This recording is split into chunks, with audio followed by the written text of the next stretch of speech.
৪৯তম special BCS শিক্ষা পূর্ণাঙ্গ প্রস্তুতির বিষয়ভিত্তিক অংশে শিক্ষা নিয়ে আজকের এই আলোচনায় আপনাদেরকে স্বাগত জানাই। আজকে আপনাদের সঙ্গে আছি আমি শামীম আল মাহমুদ, প্রভাষক শিক্ষা, ৩৮তম বিসিএস, আইইআর, ঢাকা বিশ্ববিদ্যালয়। আজকের যে টপিকটি নিয়ে আমরা কথা বলবো সেটি হচ্ছে ফাউন্ডেশনস অফ এডুকেশন বা শিক্ষার ভিত্তি। এর মধ্যে মূলত তিনটি ভিত্তি নিয়ে আমরা কথা বলবো। প্রথমেই আছে ফিলোসফিক্যাল, এরপর সোশ্যোলজিক্যাল এবং ফাইনালি সাইকোলজিক্যাল।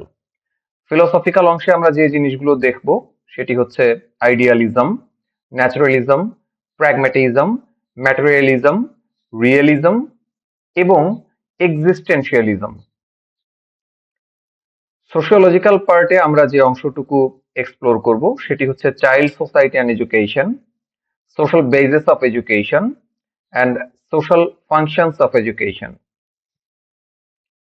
সাইকোলজিক্যাল অংশে আমরা যে বিষয়গুলো নিয়ে আলোচনা করব সেগুলো হচ্ছে human psychology and education, individual needs and education, human ability এবং পার্সোনালিটি অ্যান্ড এডুকেশন। তো চলুন শুরু করা যাক আজকের আলোচনা। দার্শনিক ভিত্তি বুঝতে গেলে আমাদের বুঝতে হবে দর্শন শিক্ষার সঙ্গে কিভাবে রিলেটেড।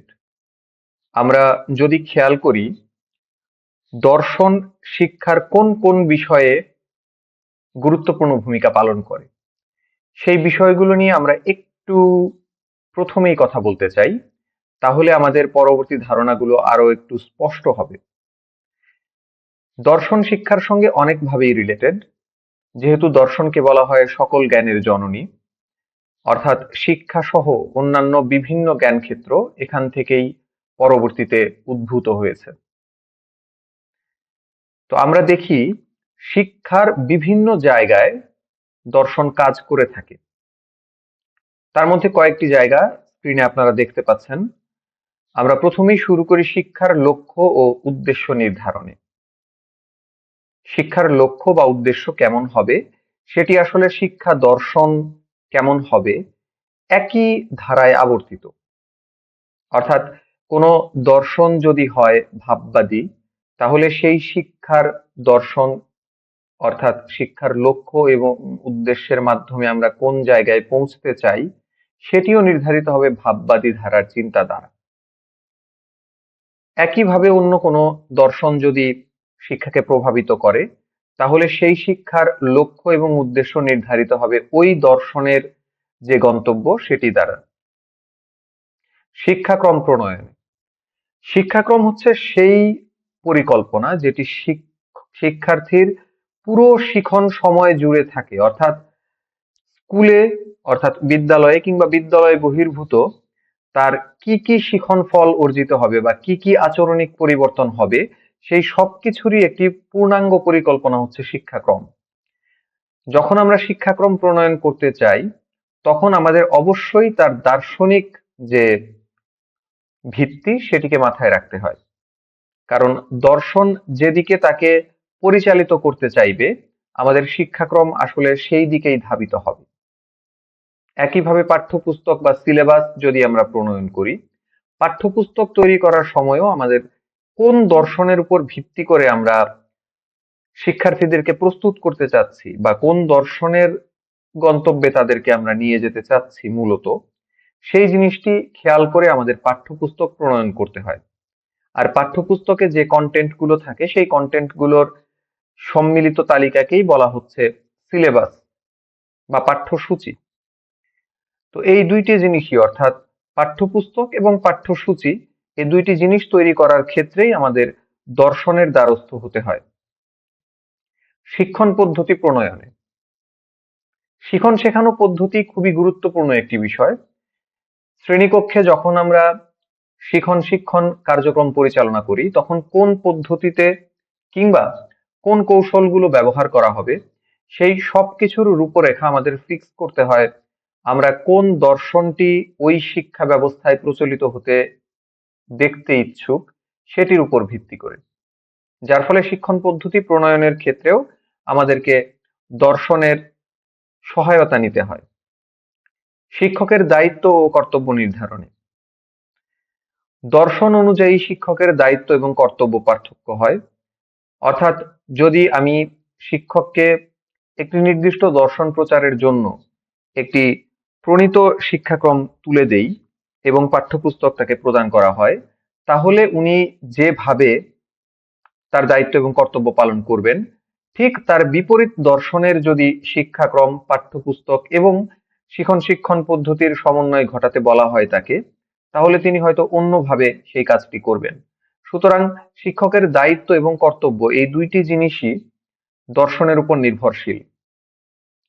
শিক্ষার্থীর ব্যক্তিত্ব ও উৎকর্ষ সাধনে শিক্ষার্থী তার ব্যক্তিত্ব কেমন তৈরি করবে, কিংবা তার যে তৈরি হওয়া ব্যক্তিত্ব, সেই ব্যক্তিত্বকে সে কোন জায়গায় নিয়ে যাবে, কিভাবে উন্নয়ন করবে, সেই সবকিছুই আসলে একটি দার্শনিক প্রশ্ন। আমরা যে দর্শনকে কেন্দ্র করে শিক্ষা ব্যবস্থা প্রচলন করব, সেই দর্শনের উপরই তার ব্যক্তিত্ব এবং উৎকর্ষ সাধন অনেকাংশে নির্ভর করে। নৈতিক মূল্যবোধ সৃষ্টিতে দার্শনিক স্ট্যান্ড পয়েন্ট যখন আলাদা হয়ে যায়, তখন আমরা দেখতে পারি একজনের কাছে যা সত্য, অন্য জনের কাছে তা মিথ্যা হয়ে যেতে পারে। আমরা যখন দর্শনগুলোর তুলনামূলক কথা আলোচনা করব এবং শিক্ষার সঙ্গে এর সম্পর্ক স্থাপন করব, তখন আমরা এই জিনিসটি আরো ভালোভাবে ক্লিয়ার হব। তো নৈতিক মূল্যবোধ নির্ধারিত হবে আমাদের নির্দিষ্ট দর্শন দ্বারা। যে দর্শনে যে মূল্যবোধ কিংবা নৈতিকতা আমরা ধারণ করব, সেটি প্রতিফলিত হবে আমাদের শিক্ষা ব্যবস্থায়। শিক্ষার্থীর চিন্তনকে উজ্জীবিত করার ক্ষেত্রে এই একটি ক্ষেত্রে দর্শনের ভূমিকা অপরিসীম।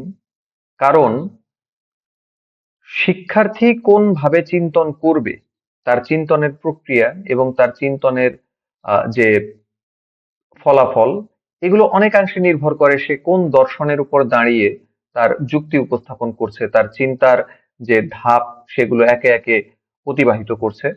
সেগুলো সম্মিলিতভাবে যখন একটি পূর্ণাঙ্গ চিন্তনকে প্রকাশ করবে, তখন আমরা দেখব যে যে দর্শনকে আমরা পূর্বেই সেট করে রেখেছিলাম, সেই দর্শনের একটা প্রতিফলন আমরা এখানে দেখতে পাচ্ছি।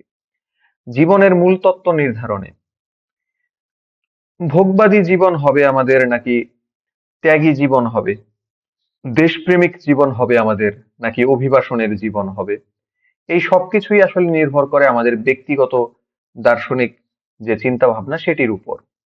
এবং এই ব্যক্তিগত দার্শনিক চিন্তা ভাবনার মূল সূত্র তৈরি করে দেয় আমাদের শিক্ষণ ব্যবস্থা। শিক্ষা ব্যবস্থায় যে জিনিসগুলো আমরা খুব স্বাভাবিকভাবে পরিবর্তিত হতে দেখব কিংবা প্রচলিত হতে দেখব, কিংবা সেটিকে আস্তে আস্তে বিকশিত হতে দেখব, সেই জিনিসগুলোই আমাদের ব্যক্তিত্বের উপর কিংবা আমাদের জীবনের মূল তত্ত্ব, জীবনের যে মূল ধারা, জীবন নিয়ে আমাদের যে চিন্তা ভাবনা, সেগুলো আসলে তৈরি করে দেয়। এবং ফাইনালি মূল্যায়নে আমাদের জীবনের সব কিছুর ক্ষেত্রেই আমরা কোন জিনিসকে মূল্য বেশি আরোপিত করব, কোন জিনিসকে মূল্য কম আরোপিত করব, সেটি আসলে একটি দার্শনিক ভিত্তির উপর দাঁড়িয়েই আমরা নির্ধারণ করি। যার ফলে এই যে পয়েন্টগুলো, এই পয়েন্টগুলো প্রত্যেকটির পিছনেই দর্শন একটি গুরুত্বপূর্ণ নিয়ামক হিসাবে কাজ করে। শিক্ষার বিভিন্ন গলি ঘুপচিতে আমরা যখন এই দার্শনিক প্রয়োগ দেখব, তখন শিক্ষার প্রত্যেকটি জিনিসই এই দর্শনকে প্রতিফলিত করেই চেঞ্জ হবে। যার ফলে শিক্ষার মূল যে স্তম্ভ, সেগুলোর একটি ব্যাপার হচ্ছে দর্শন বা তার দার্শনিক পয়েন্ট অফ ভিউ। বিভিন্ন ধরনের দর্শন রয়েছে, মূলত এগুলোকে বিভিন্ন বাদ বা বিভিন্ন তত্ত্ব আকারে উপস্থাপন করা হয়। আমরা প্রথমেই দেখব ভাববাদ বা আইডিয়ালিজম কি। সরাসরি একে আমরা অনুবাদ করলে চলে আসবে আদর্শ এই শব্দটি, কারণ আইডিয়াল এই শব্দের সঙ্গে আদর্শ শব্দের মিল বা এটির প্রতিশব্দ হিসেবে এর ব্যবহার আমরা খুব বহুল ভাবে দেখি। তো এখানে আদর্শ বলতে এমন একটি সিচুয়েশন বোঝায় যেটি একদম পূর্ণাঙ্গ। ভাববাদের প্রবর্তক হচ্ছেন প্লেটো। আরো উল্লেখযোগ্য যেসব ভাববাদী দার্শনিকদের আমরা দেখতে পারি, তারা হচ্ছে Hegel, Berkeley, Herbart, Kant, Pestalozzi, Froebel, Comenius, Rabindranath, Vivekananda, Gandhiji প্রমুখ। ভাববাদ এই শব্দটি বললেই আমরা যে জিনিসটি বুঝি ভাব বা আদর্শ। ভাববাদীদের মতে বস্তু মন নির্ভর। তাহলে মন কি? মন তাদের কাছে চরম সত্য। কিন্তু মন আসলে কি? কোন জায়গায় এর অবস্থান? মন কি মস্তিষ্ক, নাকি মন দেহের অন্যান্য অঙ্গেরই মতো একটি গুরুত্বপূর্ণ অঙ্গ যেটি কোনো না কোনো জায়গায় ঘাপটি মেরে বসে আছে আমাদের দৃষ্টির বাইরে? এই প্রশ্নগুলো আমাদের উঠে আসে।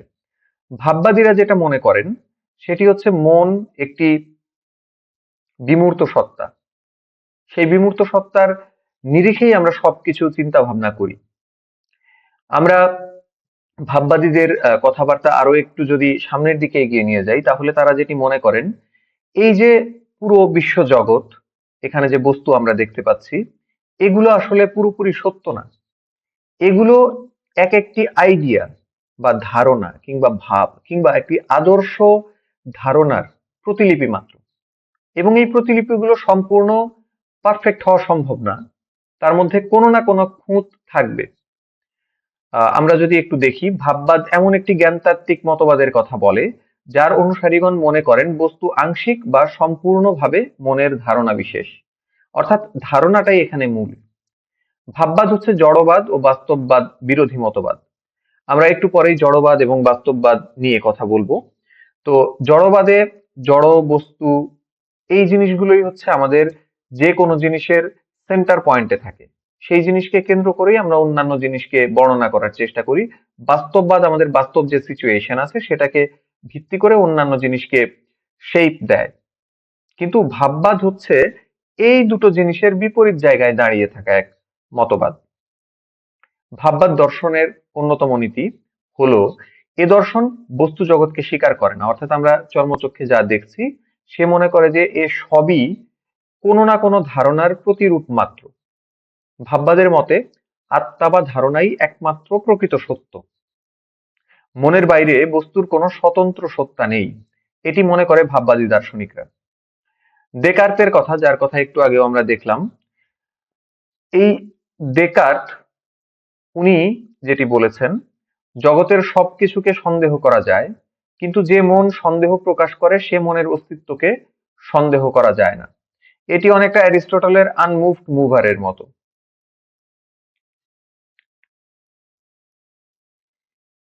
এজন্য ভাববাদীরা মন এবং জ্ঞানকে পরম তত্ত্ব বলে মনে করে। তাদের কাছে মন এবং জ্ঞান, অর্থাৎ এই যে দুটি বিমূর্ত সত্তা, এই দুটি জিনিস পরম তত্ত্ব বা পরম জিনিস হিসাবে তারা মনে করে।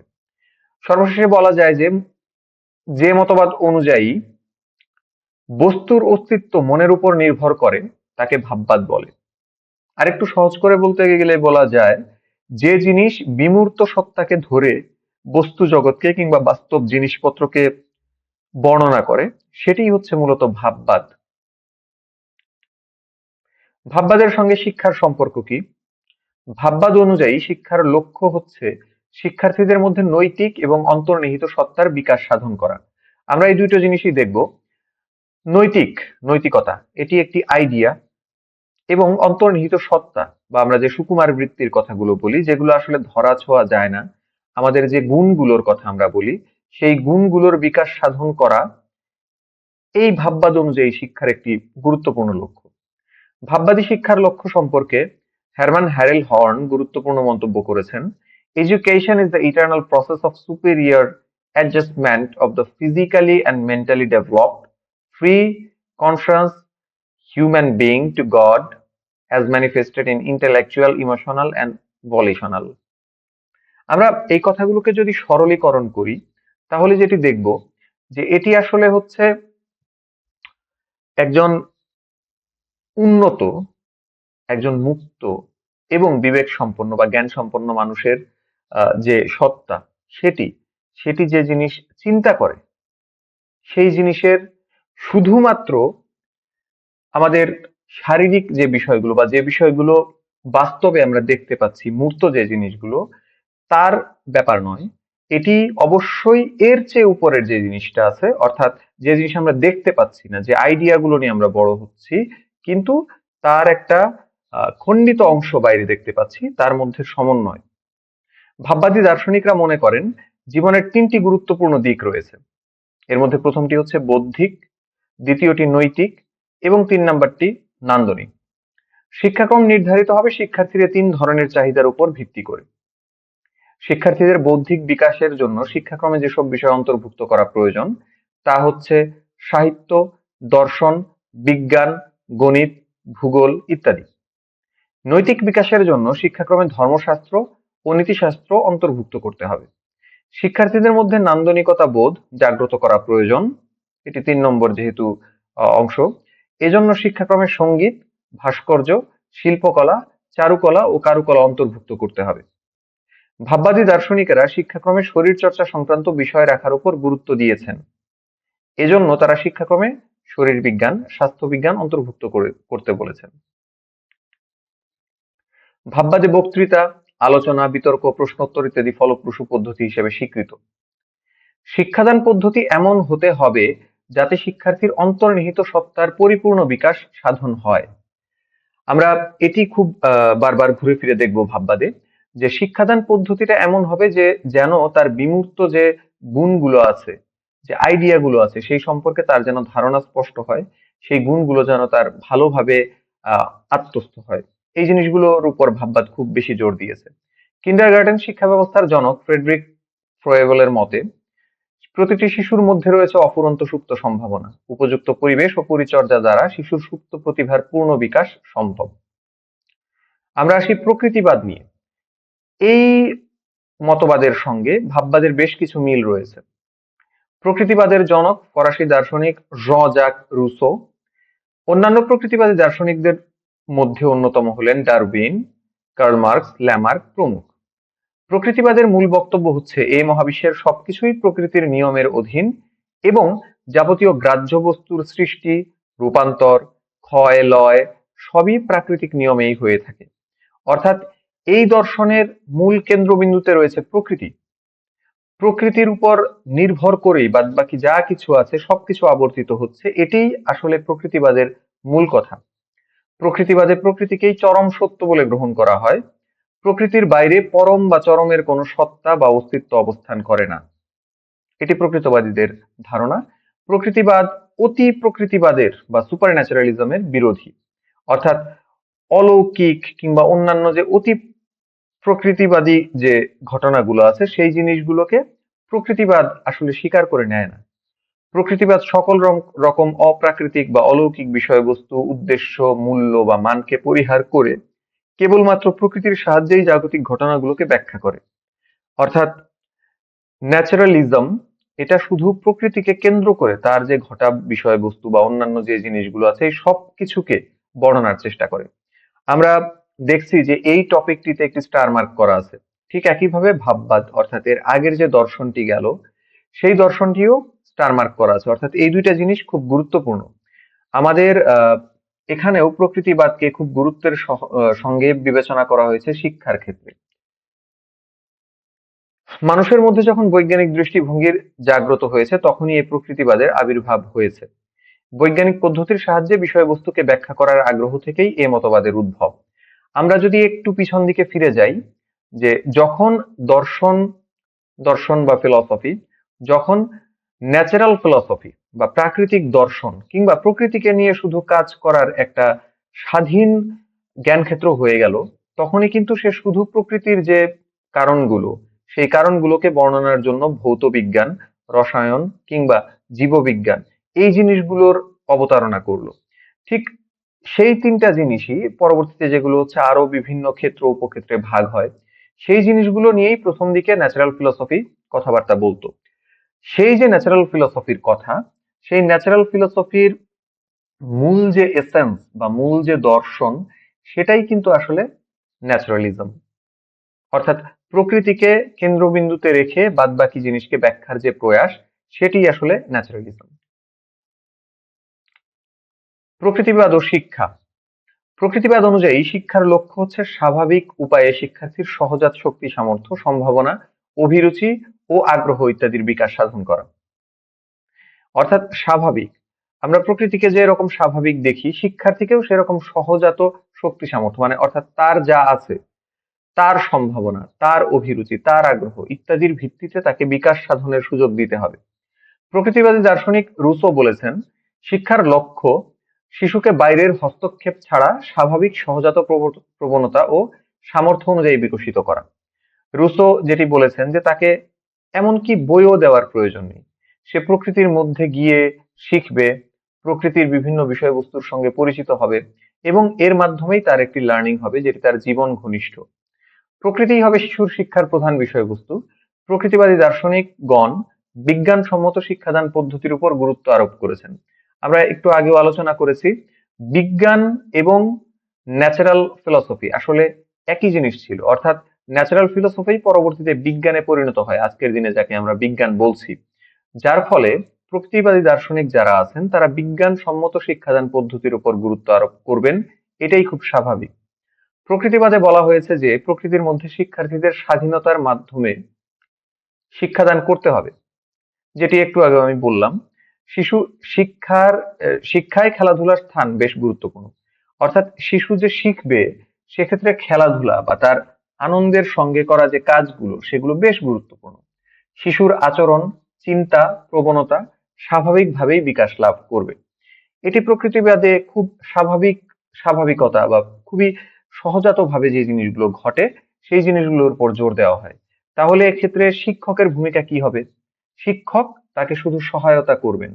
কেমন সহায়তা? যেমন একজন শিক্ষার্থী তার খেলাধুলার মাধ্যমে তার যা ভালো লাগে সেইগুলো করার মাধ্যমে স্বাভাবিকভাবে শেখার চেষ্টা করবেন। সেখানে কোনো জায়গায় যদি সে শিখতে অসুবিধা বোধ করে কিংবা সে যদি কোনো কারণে তার স্বাভাবিক যে আহ, রাস্তা শেখার সেখান থেকে বেশ দূরে চলে যেতে চায়, তখন শিক্ষক তাকে আবার তার মূল লক্ষ্যে কিংবা তার যে আগের যে ধাপটা ছিল, যে অনুযায়ী সে একটা রোড ম্যাপ অনুযায়ী এগিয়ে যাচ্ছিল সেই জায়গায় তাকে নিয়ে আসার চেষ্টা করবেন। প্রয়োগবাদ, প্রয়োগবাদের ইংরেজি হচ্ছে প্র্যাগম্যাটিজম। এটি খুবই জীবন ঘনিষ্ঠ এবং আমরা দেখব যে জীবনের সঙ্গে যা কিছু গুরুত্বপূর্ণ এবং জীবনের সঙ্গে যা কিছু একদমই অঙ্গাঙ্গিভাবে জড়িত সেগুলো নিয়ে তারা বারবার কথা বলেছেন। এটিও খুব গুরুত্বপূর্ণ একটি টপিক। প্রয়োগবাদের প্রবক্তা হচ্ছেন Charles Sanders Peirce, William James এবং জন ডিউই। বিশেষ করে জন ডিউই এর কথা আমরা অনেকবার কথা বলবো, যেহেতু শিক্ষা ক্ষেত্রে তার অবদান অনেক অনেক বেশি গুরুত্বপূর্ণ। প্রয়োগবাদ অনুযায়ী কোনো বিষয়ের সত্যতা নির্ণয়ের মানদণ্ড হচ্ছে সন্তোষজনক ফলাফল, উপযোগিতা, কার্যকারিতা ইত্যাদি।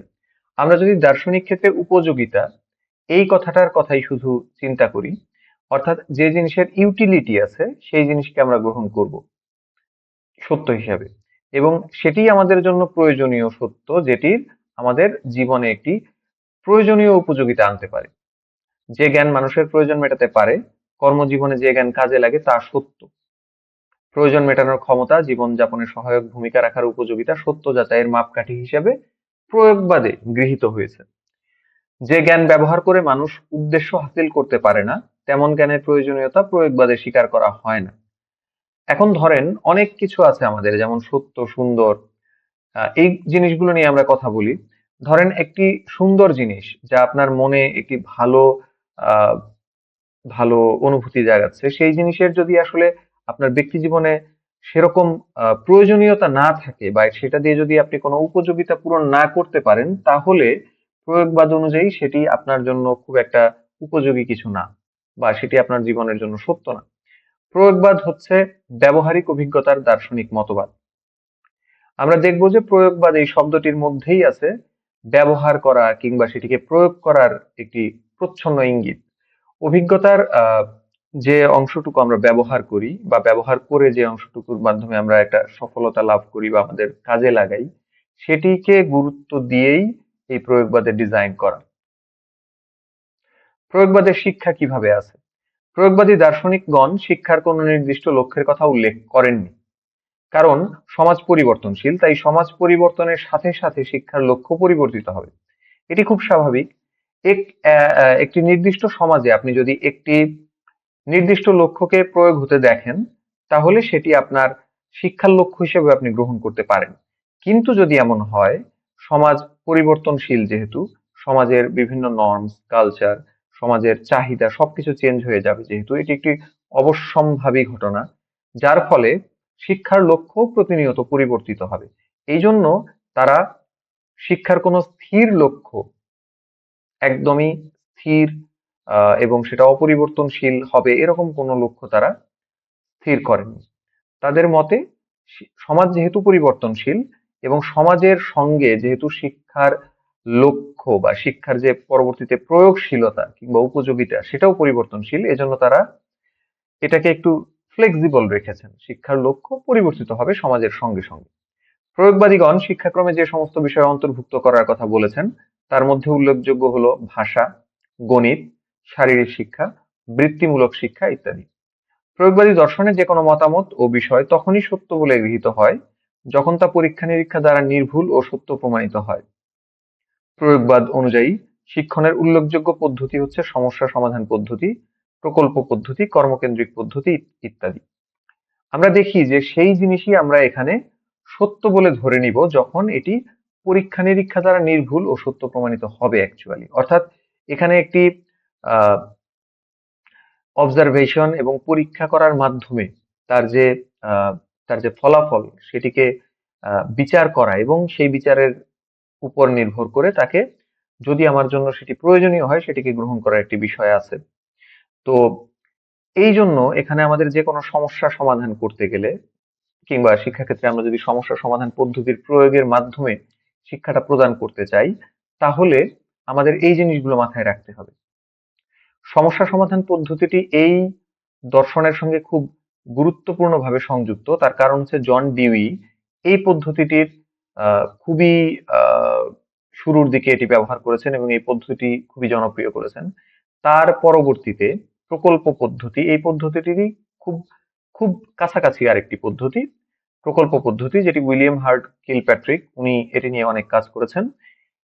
এটি পরবর্তীতে এসেছে। এবং কর্মকেন্দ্রিক পদ্ধতি, আমরা দেখছি যে আমরা যাই করি না কেন জীবনের জন্য যে কর্ম, জীবনের জন্য যা কিছু লাগছে আমাদের, যার উপযোগিতা আছে সেই জিনিসগুলো যেন থাকে সেটিকে নির্ধারণের জন্য বা সেটিকে অবশ্যই প্রয়োগ করার জন্য এখানে কর্মকেন্দ্রিক পদ্ধতি ব্যবহার করা হচ্ছে।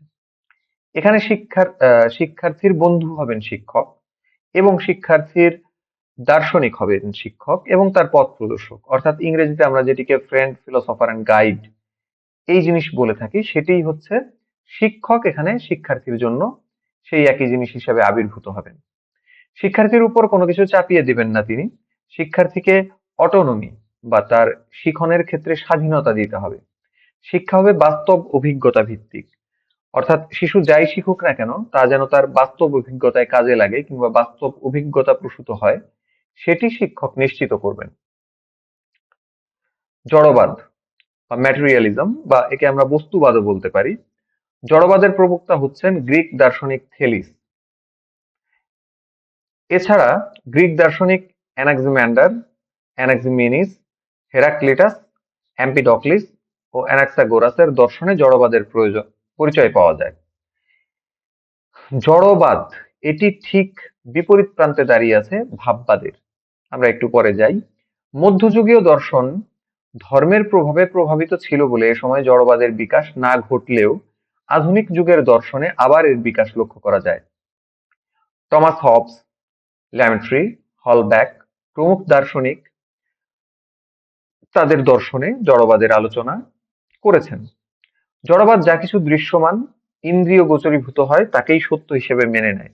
অর্থাৎ আমাদের ইন্দ্রিয়র বাইরে যা কিছু, যে আইডিয়া কিংবা যে গুণ কিংবা যে বিমূর্ত জিনিসপত্র, সেই জিনিসগুলোর তুলনায় এখানে আমাদের প্রত্যেকটি জায়গায় আমরা যা দেখতে পাচ্ছি, যা আমাদের ইন্দ্রিয়গুলো দ্বারা আমরা অভিজ্ঞতা অর্জন করতে পারছি, যাকে আমরা ধরতে পারছি, ছুঁতে পারছি, শুনতে পারছি, দেখতে পারছি, সেই জিনিসগুলোকেই সত্য হিসেবে এখানে মেনে নেওয়া হয় এবং তাকে কেন্দ্র করে বাকি জিনিসগুলোকে ব্যাখ্যা করা হয়।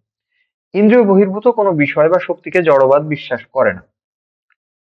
অর্থাৎ এই যে আমরা বিভিন্ন ধরনের আইডিয়ার কথা বললাম, বিমূর্ত সত্তার কথা বললাম, সেগুলো নিয়ে জড়বাদ সেরকম মাথাও ঘামায় না, বিশ্বাসও করে না। জড়বাদ অপার্থিব শক্তির হস্তক্ষেপ স্বীকার করে না। আমরা বিভিন্ন ধরনের অপার্থিব শক্তি, প্রকৃতি, তারপর আরো বিভিন্ন ধরনের অপার্থিব মানে খুবই শক্তিশালী যে সত্তা, সেই জিনিসগুলো আমরা দেখে থাকি আমাদের সমাজেও। যে জিনিসগুলো সাধারণ মানুষ থেকে শুরু করে অনেক মানুষই সেই জিনিসগুলো নিয়ে কথাবার্তা বলে, বিশ্বাস করে। কিন্তু জড়বাদে সেই অপার্থিব শক্তিগুলোকে স্বীকার করা হয় না। জড়বাদীরা জড় পদার্থকেই বিশ্বের আদি উপাদান মনে করেন, যেরকম থেলিস, অর্থাৎ জড়বাদের যিনি প্রধান বা প্রথম দিককার প্রবক্তা, তাকে আমরা বলতে দেখি যে উনি প্রথম দিকে খেয়াল করেছিলেন বা বলেছিলেন এই তত্ত্ব যে জল থেকে, অর্থাৎ পানি থেকে সবকিছুর উদ্ভব, এরকম একটি কথা উনি প্রথম দিকে বলেছিলেন। তো সেই জিনিসেরই একটা প্রতিফলন এখানে আছে। জড়বাদীরা জড় পদার্থকেই বিশ্বের আদি উপাদান মনে করেন, যেমন পানি। তাদের মতে প্রাণ বা মন সহ বিশ্বের সবকিছুই জড় পদার্থের সৃষ্টি। এখানে একটি বড় ধাক্কা আমাদের লাগতে পারে যে প্রাণ, মন বা অন্যান্য যে বিষয়গুলোকে আমরা ধরাছোঁয়ার বাইরে যা কিছু আছে আমাদের, সেই জিনিসগুলোকেও জড়বাদ ব্যাখ্যা করে তার জড়বাদী দৃষ্টিভঙ্গি থেকে, অর্থাৎ সেগুলো জড় পদার্থের সৃষ্টি, এগুলোর মাধ্যমেই সেটি ব্যাখ্যায়িত হয়। জড়বাদীরা জগতের বিভিন্ন ঘটনাকে কার্যকারণ নিয়মের দ্বারা ব্যাখ্যা করেন। তাই তারা জড় ও গতির ক্রিয়াবলীকে সম্পূর্ণ যান্ত্রিক বলে মনে করেন। অর্থাৎ প্রত্যেকটি কাজের পিছনে একটি কারণ থাকবে। কোনো কারণ ছাড়া কোনো কাজ ঘটেছে বা কোনো ঘটনা ঘটেছে, এটি তারা বিশ্বাস করেন না।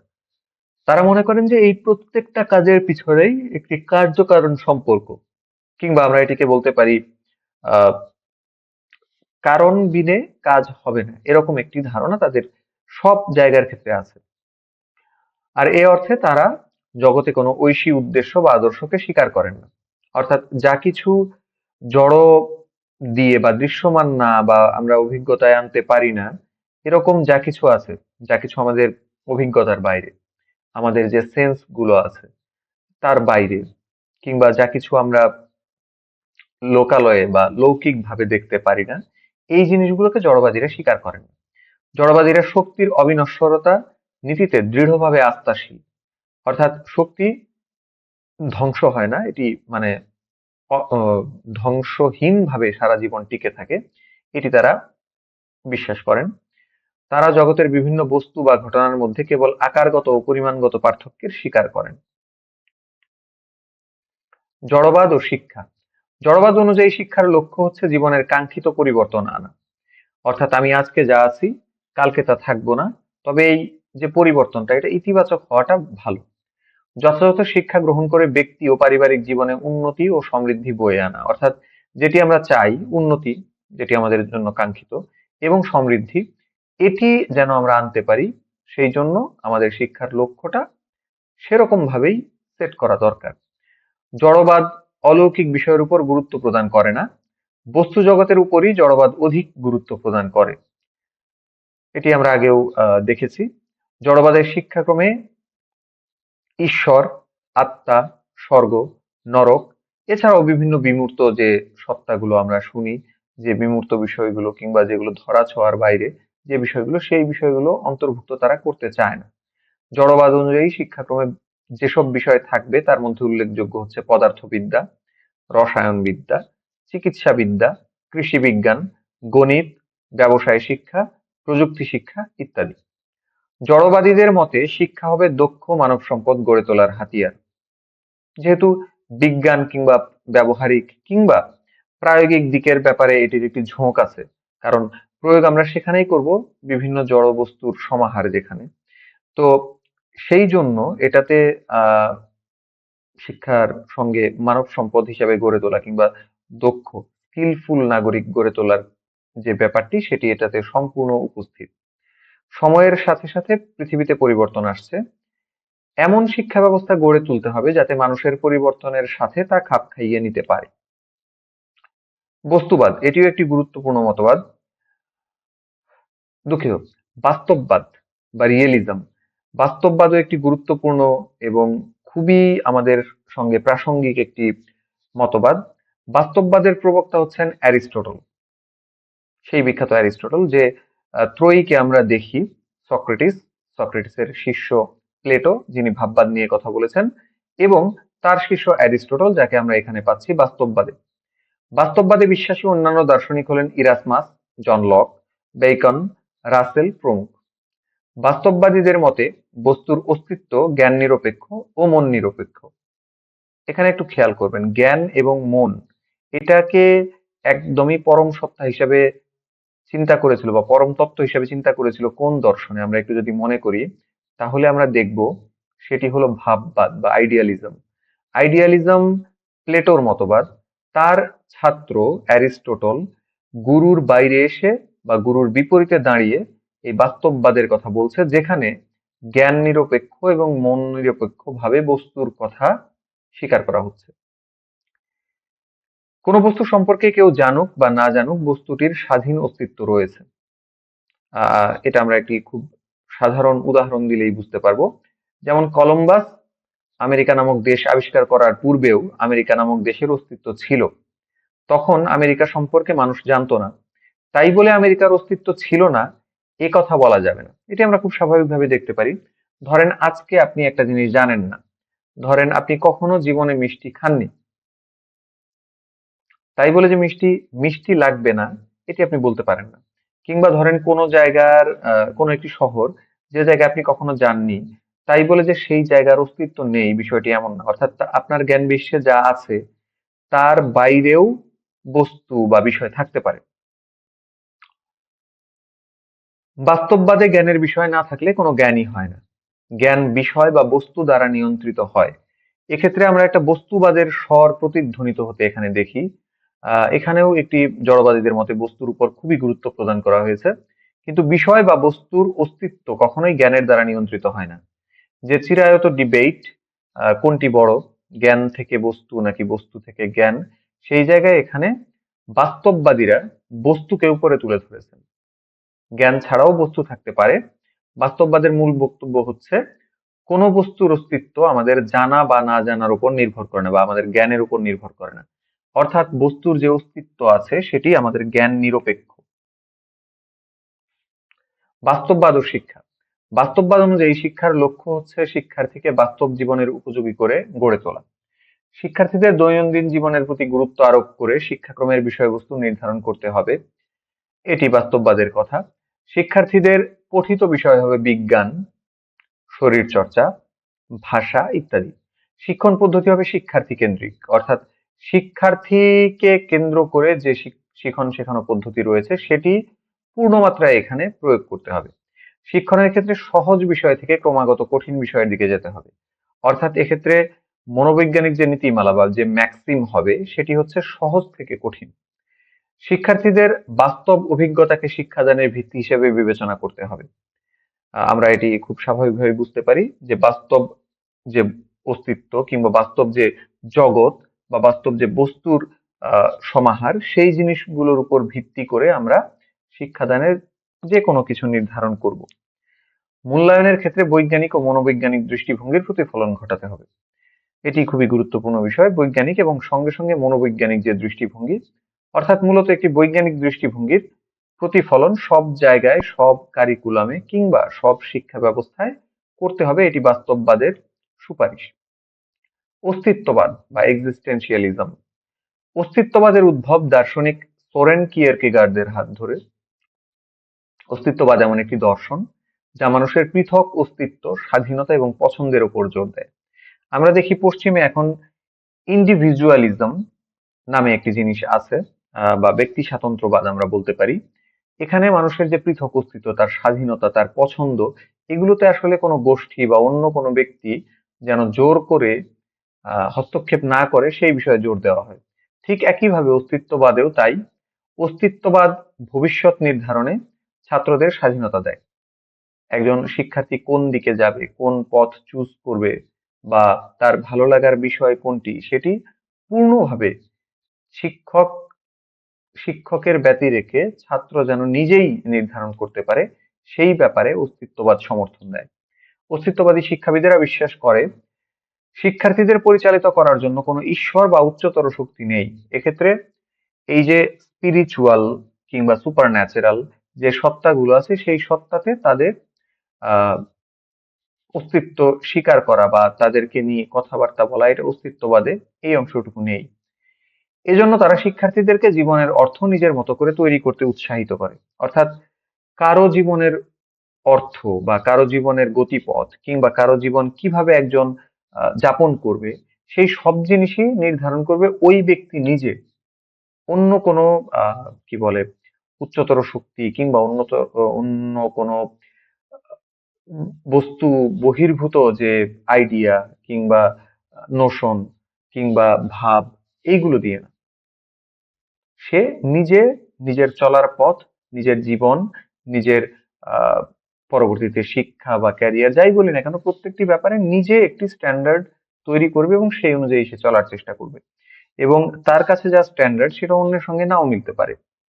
এই জিনিসটি আমরা অস্তিত্ববাদে এই স্বাধীনভাবে বেঁচে ওঠা, সিদ্ধান্ত নেওয়া এবং স্বাধীনভাবে চলাফেরা করা এবং তার একটি স্বাধীন গন্তব্য বা একটু ভিন্ন গন্তব্য তৈরি করার যে প্রয়াসটি থাকে সেটিকে পূর্ণ মাত্রায় সমর্থন করতে দেখি।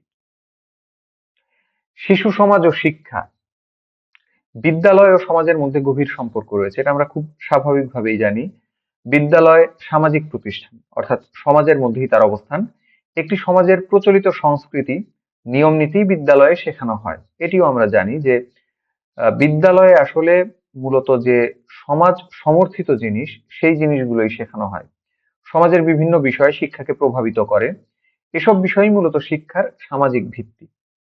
অর্থাৎ শিক্ষাকে সামাজিকভাবে আমরা যে অ্যাকসেপ্টেড করেছি কিংবা শিক্ষা যে দাঁড়িয়ে আছে সমাজের আহ, যেসব জিনিসের উপর অবস্থান করে, সেই জিনিসগুলোর মধ্যে এগুলো অন্যতম। যে কোনো দেশের শিক্ষা ব্যবস্থা সেই দেশের সমাজ ব্যবস্থারই অন্তর্গত, এটি খুব স্বাভাবিক একটি কথা। সমাজ ব্যবস্থা ও সামাজিক বৈশিষ্ট্য সংরক্ষণের ক্ষেত্রে শিক্ষা ব্যবস্থা সহায়ক ভূমিকা পালন করে। খুব চমৎকার।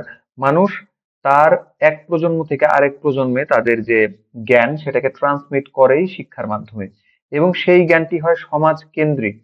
সমাজ পরবর্তীতে কিভাবে চলবে, সমাজের বর্তমান যে সামাজিক জাল সেটি কিভাবে ফাংশন করছে, কিংবা সেটিকে কোনোভাবে যদি সংস্কার করতে হয় সেই সংস্কার কেন করব, কেন করব না, কিংবা সমাজ যে পরিবর্তন হচ্ছে সেই পরিবর্তনের সঙ্গে আমরা কি আদৌ মানিয়ে নিব, নাকি আমরা যে জিনিসগুলো আগে ছিল সেই ঐতিহ্যের ধারাবাহিকতা বহন করব। এই প্রত্যেকটি জিনিস সমাজ এবং শিক্ষার সঙ্গে একইভাবে অঙ্গাঙ্গিভাবে জড়িত। শিক্ষার মাধ্যমে সমাজের মানুষ শিক্ষিত, যুক্তিবাদী ও বিচারবোধ সম্পন্ন হয়। এটিও খুব স্বাভাবিক একটি কথা। সমাজের মানুষকে যেসব বিষয় শেখানোর প্রয়োজন সেসব বিষয় বিদ্যালয়ের শিক্ষাক্রমে অন্তর্ভুক্ত করা হয়। আমরা দেখি আচরণবাদীদের মতে বা অন্যান্য ব্যাপারেও শিক্ষা আসলে হলো তার যে কাঙ্ক্ষিত পরিবর্তন, তার আচরণের যে কাঙ্ক্ষিত এবং ইতিবাচক পরিবর্তন, সেই ইতিবাচক পরিবর্তনটাই কিন্তু শিক্ষা হিসেবে আমরা গ্রহণ করি এবং সেটাকেই আমরা প্র্যাকটিস করি স্কুলে কিংবা অন্যান্য শিক্ষা প্রতিষ্ঠানে। সেটির উপর ভিত্তি করেই যেন একজন শিক্ষার্থী তার পরবর্তী জীবন কিংবা তার মূল্যবোধ, তার যে চরিত্র আছে সেটি গঠন করতে পারে, সেই ব্যাপারে কিন্তু আমরা জোর দেই। তো এই যে সমাজ সমর্থিত জিনিস বা সমাজের প্রতি ইতিবাচক জিনিস, এগুলো শিক্ষার সঙ্গে যখনই যুক্ত হচ্ছে, তখন আমরা যে শিক্ষাক্রমটা তৈরি করব সেই শিক্ষাক্রমটা কিন্তু অবশ্যই সমাজের যে নর্মস, যে ভ্যালুস, যে কাস্টমস গুলো আছে সেগুলোকে প্রতিফলিত করবে। বিখ্যাত দার্শনিক জন ডিউই বলেছেন, বিদ্যালয় হলো সরল, পরিশোধিত ও সুষম সমাজ। উনি এটিকে ভ্রূণ সমাজ হিসাবেও কল্পনা করেছেন বা প্রকাশ করেছেন। আমরা এটি খুব স্বাভাবিকভাবে দেখতে পারি যে বিদ্যালয় হলো সরল, পরিশোধিত এবং সুষম সমাজ। অন্যভাবে আমরা যদি বলি, বিদ্যালয়টা একটি নির্দিষ্ট বয়সী যে জনগোষ্ঠী, অর্থাৎ আমি ধরে নিলাম সে ক্লাস 5 এর একদল শিক্ষার্থী যাদের বয়স সবারই 12 বা 12+, 12-13 এরকম বয়স। এদের সঙ্গে সমন্বিত একটি বহু শ্রেণীর, বহু বিভক্তির কিংবা বহু ভিন্ন বৈশিষ্ট্যের একটি ছোট্ট সমাজ, যেখানে সমাজের সকল সদস্যদের বয়স বা বয়ঃক্রম প্রায় কাছাকাছি, কিন্তু তাদের মধ্যে বিভিন্ন ধরনের ভিন্নতা আছে। সেটি অর্থের নিরিখে বা ধনতান্ত্রিক নিরিখে হতে পারে, সেটি রেইস বা জনতাত্ত্বিক যে ব্যাপারগুলো আছে, জনজাতির যে বৈশিষ্ট্যগুলো আছে সেটির নিরিখে হতে পারে, সেটি লিঙ্গের নিরিখে হতে পারে, কিংবা আহ সেটি হচ্ছে অঞ্চলের নিরিখে হতে পারে, সেটি সংস্কৃতির নিরিখে হতে পারে। তো এই যে ভিন্ন সংস্কৃতির, ভিন্ন বৈশিষ্ট্যের এবং ভিন্ন বিশ্বাস মূল্যবোধের লোকজন এক জায়গায় এসে মিলিত হচ্ছে, এটি তো আসলে সমাজ। কারণ এদের সবারই লক্ষ্য, একটি একক লক্ষ্য বা একটি কমন লক্ষ্য আছে। এই জন্য বিদ্যালয়কে আমরা একটি ছোট্ট সমাজের প্রতিনিধিত্বকারী হিসেবে চিহ্নিত করতে পারি।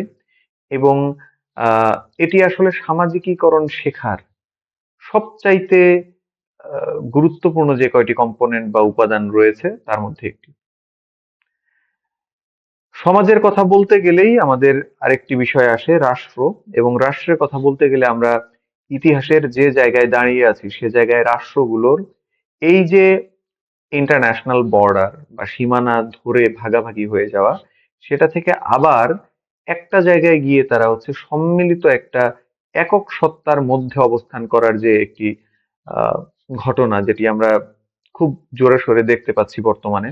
মার্শাল ম্যাকলুহান বা আরো বিভিন্ন তাত্ত্বিক যে জিনিসটিকে খুবই সমর্থন করছেন, সেটি হচ্ছে গ্লোবালাইজেশন বা বিশ্বগ্রাম ধারণা।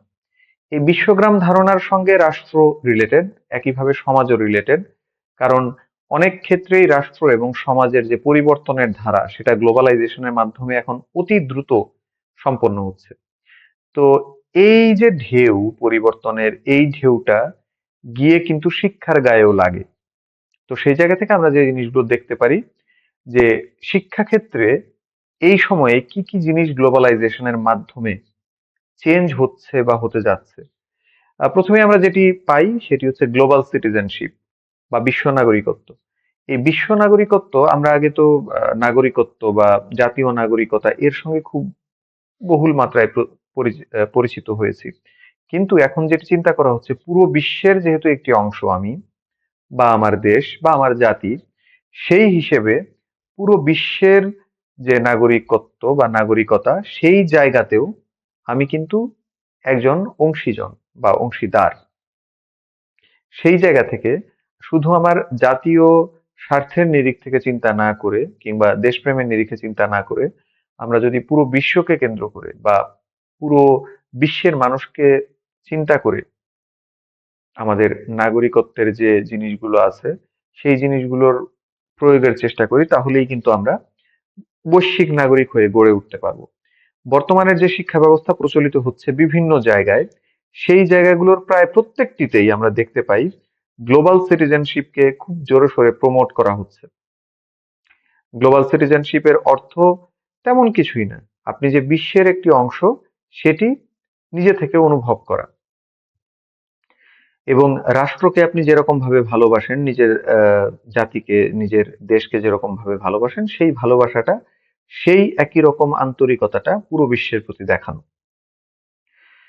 যেমন ধরেন আজকে আমরা কার্বন ইমিশনের কথা যদি বলি, কার্বন ইমিশন অনেকেই করে, তবে উন্নত দেশগুলো অনেক বেশি মাত্রায় করে। এই যে কার্বন এমিশনের ফলে পুরো বিশ্বের ক্ষতি হচ্ছে এবং সেই ক্ষতিটা আসলে আমার নিজের ক্ষতি, আমার রাষ্ট্রের ক্ষতি, আমার আমার হচ্ছে পাশের রাষ্ট্রের ক্ষতি।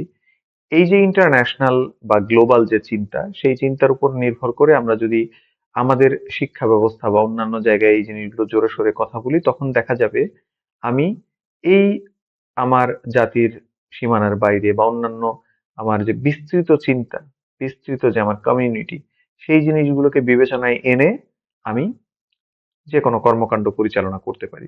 এটি গ্লোবাল সিটিজেনশিপ অন্তর্ভুক্ত করার একটি খুব বড় কারণ।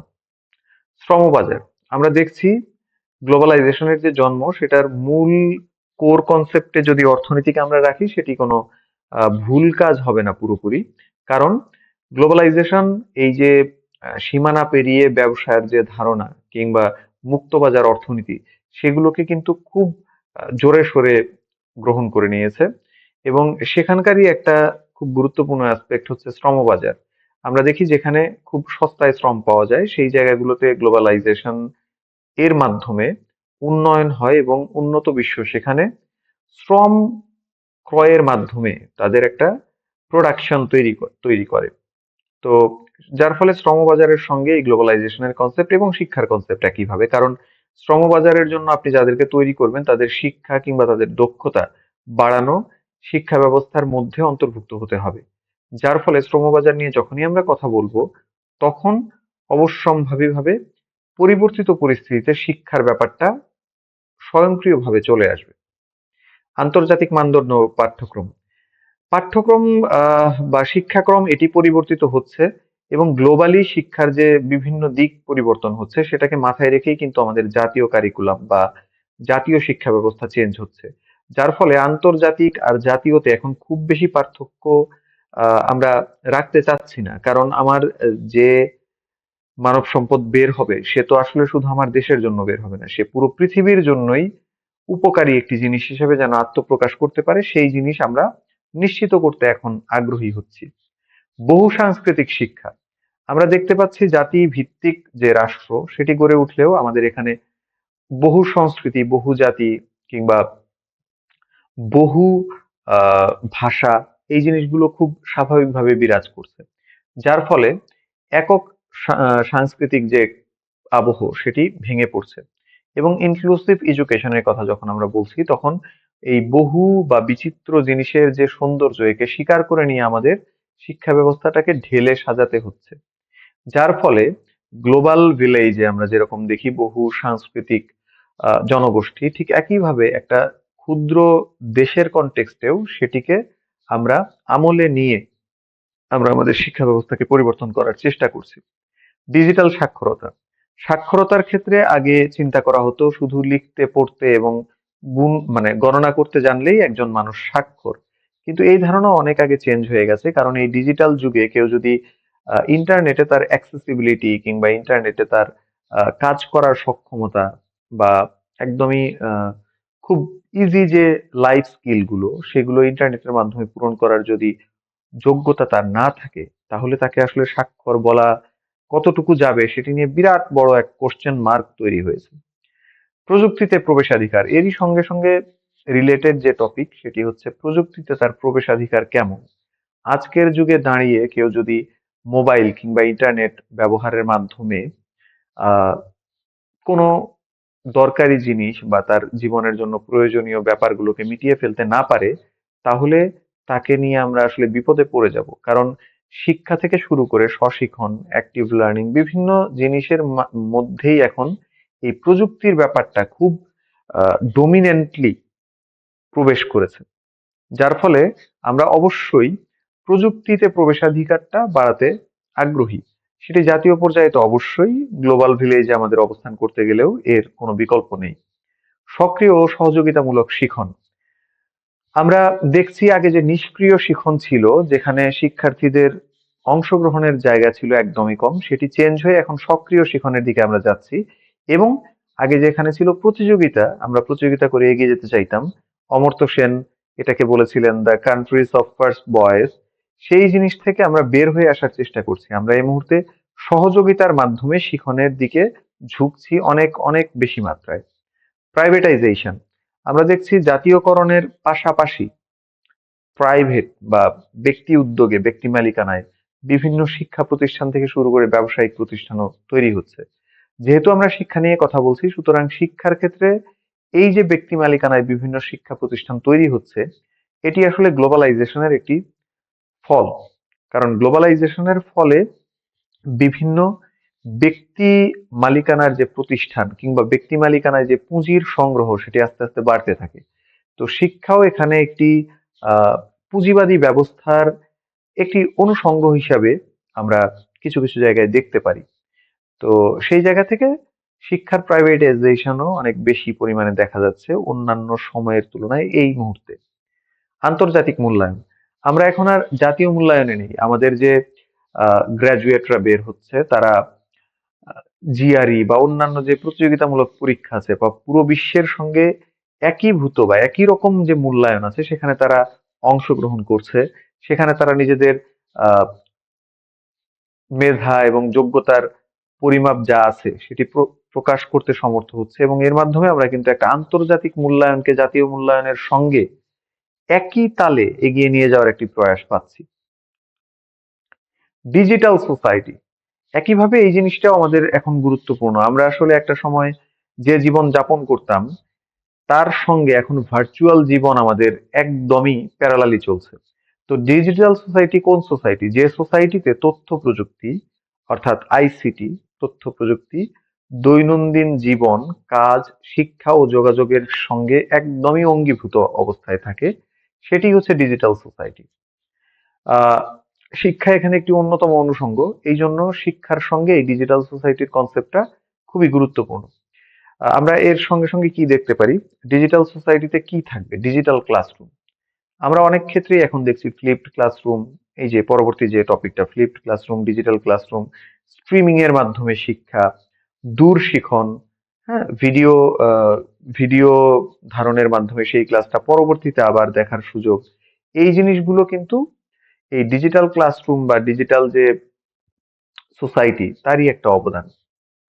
মাল্টিমিডিয়া ইন্টারেক্টিভ কন্টেন্ট, আমরা এখন অনেক কিছুই দেখছি। মাল্টিমিডিয়া বলতে আমাদের আহ, আমরা শ্রবণ, দর্শন এবং বিভিন্ন টেক্সটের সমন্বয়ে যে কন্টেন্ট গুলো দেখছি এবং যে কন্টেন্ট গুলোতে আমাদের অংশগ্রহণের সুযোগ আছে, আমাদের সেখানে হচ্ছে সরাসরি কাজের মাধ্যমে হাতে কলমে শেখার সুযোগটা আমরা পাচ্ছি, সেই জিনিসগুলো অতীতে আহ, একদমই সংকুচিত ছিল। বলা ভালো যে বেশি দূরে গেলে আমরা সেটার কোনো অস্তিত্বই খুঁজে পাবো না। তবে এখন এই মুহূর্তে পুরো বিশ্বেই, আমাদের দেশে এবং অন্যান্য জায়গায়ও এই জিনিসটা খুবই কমন একটা ব্যাপার হয়ে দাঁড়িয়েছে। ডিজিটাল সাক্ষরতা, যেটি নিয়ে একটু আগেও আমরা কথা বলেছি, যে সাক্ষরতার যে অন্যান্য অনুষঙ্গ আছে তার সঙ্গে ডিজিটালি সেই লোকটা কতটুকু পারদর্শী, সেই জিনিসটা এখন একটা পরিমাপযোগ্য এবং একদমই গ্রহণযোগ্য একটি বিষয়। এটি না হলে আমি ডিজিটাল ওয়ার্ল্ডে বা ডিজিটাল সোসাইটিতে বিলং করতে আমার খুব কষ্ট হবে। যার ফলে আমার এই ডিজিটাল সাক্ষরতা খুব খুব গুরুত্বপূর্ণ অনুষঙ্গ হিসেবে দেখা দিয়েছে। জীবনব্যাপী শিক্ষা, জীবনব্যাপী শিক্ষা আসলে হচ্ছে শিক্ষার যে পার্সপেক্টিভ, শিক্ষার যে ক্ষেত্র, শিক্ষার যে বিস্তার, এটা এত বেশি মাত্রায় হচ্ছে যে যে শিক্ষার্থী একটি আহ, খুবই বিখ্যাত সাবজেক্টে ভর্তি হলো অনার্সের শুরুতে, সে অনার্স শেষ করতে করতে করতে হয়তো এমন হতে পারে যে পুরো বিশ্বে সেই সাবজেক্টের যে চাহিদা ছিল সেটি কমে যেতে পারে।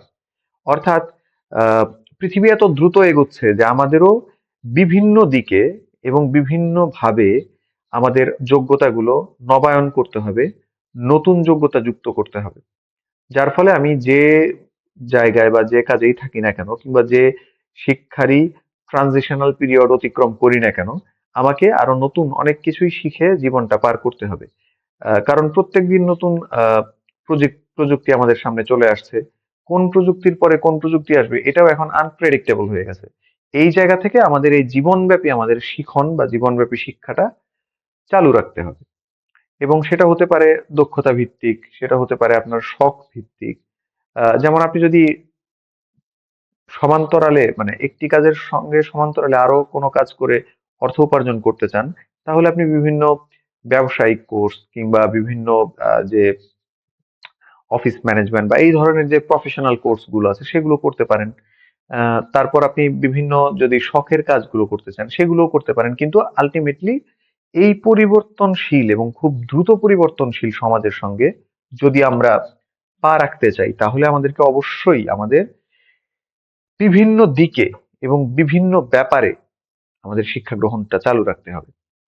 ডিজিটাল ডিভাইড, এটি একটি গুরুত্বপূর্ণ বিষয়। যখন আমরা সোসাইটিকে বা মানে একটি দেশকে বা একটি জায়গাকে যখন ডিজিটাল ইকুইপমেন্টের প্রবেশাধিকার কিংবা ব্যবহার করা কিংবা এর যে অগ্রগামিতা, সেটার উপর ভিত্তি করে ভাগ করব। যেমন ধরেন আমরা খুব সহজে যদি বলি, আমাদের দেশের গ্রামের শিক্ষার্থী এবং শহরের শিক্ষার্থী, এই দুই গ্রুপের মধ্যে আমরা তুলনা করলে খুব স্বাভাবিকভাবে দেখব যে গ্রামের শিক্ষার্থীরা ডিজিটাল ডিভাইস বা ডিজিটাল যে কোনো ব্যাপার থেকে তারা একটু শহরের যে শিক্ষার্থী তাদের তুলনায় পিছিয়ে থাকে। তো এটি শিক্ষার ক্ষেত্রে তাদেরকে একটি পিছিয়ে পড়া জনগোষ্ঠীতে পরিণত করে এবং যে যত পিছিয়ে থাকবে সে তত আসলে আহ, অন্যদের তুলনায় এই ডিভাইডেশন বা এই যে তাদের মধ্যে পার্থক্যটা এটা অনেক বেশি হবে। এবং এটা যত কম হয় কিংবা যদি এটাকে শূন্যের পর্যায়ে নামিয়ে আনা যায়, সেই জন্য আমাদের কাজ করতে হবে। অর্থাৎ ডিজিটাল ডিভাইড না হয়ে যেন পুরো জায়গার ডিজিটাল পরিস্থিতিটা একরকম থাকে, সেই জন্য আমাদের কাজ করতে হবে। শিক্ষার সামাজিক ভিত্তি নিয়ে যদি আমরা কথা বলি, শিক্ষার সামাজিক ভিত্তি হিসাবে যে কয়েকটা কনসেপ্ট কাজ করে, তার মধ্যে প্রথমেই আছে সংস্কৃতি। সংস্কৃতি হচ্ছে আমাদের আসলে যা আমরা, তাই আমাদের সংস্কৃতি। আমাদের কথাবার্তা বলা, চলন বলন, আমাদের খাওয়া দাওয়া, আমাদের সবকিছু আমাদের সংস্কৃতিরই প্রতিফলন। অনেকে মনে করে শুধু গান বাজনা কিংবা সাংস্কৃতিক কর্মকাণ্ড বলতেই আহ কোনো কলা কিংবা সুকুমার বৃত্তি কিংবা কোনো ধরনের সঙ্গীত এগুলোকে বোঝায়। কিন্তু বিষয়টি আসলে তা না। আমরা আমাদের জীবনকে, পুরো জীবনকে সকাল থেকে শুরু করে রাত পর্যন্ত যেভাবে পরিচালনা করি, তার পুরো যোগফলটাই হলো আমাদের সংস্কৃতি। তো সেই সংস্কৃতির মধ্যে যেহেতু শিক্ষা অবশ্যম্ভাবীভাবে পড়ে যায়, সুতরাং শিক্ষার সামাজিক ভিত্তি হিসাবে সংস্কৃতি একটি গুরুত্বপূর্ণ উপাদান। সমাজের চাহিদা, আমরা আগেই জেনেছি শিক্ষা হবে সমাজ সমর্থিত। ফলে সমাজে যে চাহিদাটি বর্তমান, সেটির উপর ভিত্তি করেই আমাদের শিক্ষার ডিজাইনটি করতে হবে। তো এই জায়গাটি আমাদের মাথায় রাখতে হবে। নৈতিকতা ও মূল্যবোধ, সমাজ যেরকম নৈতিকতা এবং মূল্যবোধ চায়, শিক্ষাও ঠিক সেরকমই হতে হবে, যার ফলে শিক্ষার একটি সামাজিক ভিত্তি হিসাবে নৈতিকতা ও মূল্যবোধ স্বীকৃত একটি জিনিস। সামাজিকীকরণ, শিক্ষার একটি অন্যতম গুরুত্বপূর্ণ কাজ হলো সামাজিকীকরণ। শিশুকে পরিবারের পর সমাজের সঙ্গে কিভাবে সে মানিয়ে নিতে পারবে বা কিভাবে সমাজে সে চলতে পারবে, সেটি নিশ্চিত করার ক্ষেত্রে খুব গুরুত্বপূর্ণ ভূমিকা পালন করে শিক্ষা।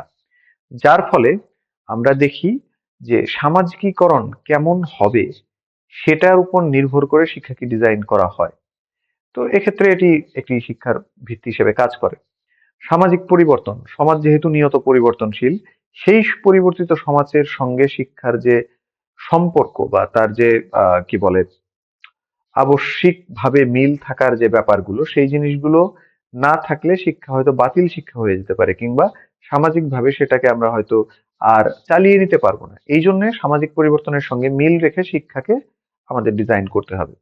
অর্থনৈতিক প্রভাব, একটি দেশের অর্থনীতি কেমন সেটির উপর নির্ভর করে, বা একটি সোসাইটির অর্থনীতি কেমন সেটির উপর নির্ভর করে আসলে শিক্ষাকে সাজানো হয়। যেমন ধরেন আমাদের দেশের যে বর্তমান প্র্যাকটিস, তার উপর ভিত্তি করে আমরা বলতে পারি এদেশের যারা ধনী শ্রেণী, মানে একটু খুব এলিট বা ধনী শ্রেণী, এই সোসাইটির লোকজনের যে সন্তানাদি, তারা ইংরেজি মিডিয়ামে পড়ে। মধ্যবিত্ত যারা আছেন তাদের সন্তানরা বাংলা মিডিয়ামে পড়ে, এবং বেশিরভাগ ক্ষেত্রে দেখা যায় যে নিম্নবিত্ত যারা আছেন তাদের ছেলেমেয়েরা আরবি মিডিয়াম কিংবা মাদ্রাসায় পড়েন। তো এই যে পার্থক্যটা, এই পার্থক্যটা আমাদের অর্থনৈতিক একটা প্রভাব এর মধ্যে আছে। তো যার ফলে আমরা এটিও আমলে নিয়ে আমাদের শিক্ষাকে সাজাতে হবে। সামাজিক শ্রেণী ও বৈষম্য, সামাজিক শ্রেণী এবং বৈষম্যের ক্ষেত্রে আমরা যে জিনিসটি দেখতে পাই সেটি হচ্ছে সামাজিক শ্রেণী এবং বৈষম্য, সেটি আর্থিক হতে পারে বা অন্যান্য যে জিনিসগুলো আছে, সেটি বিভিন্ন বর্ণ বা বিভিন্ন জাতপাত এই ভেদাভেদের মাধ্যমে হতে পারে।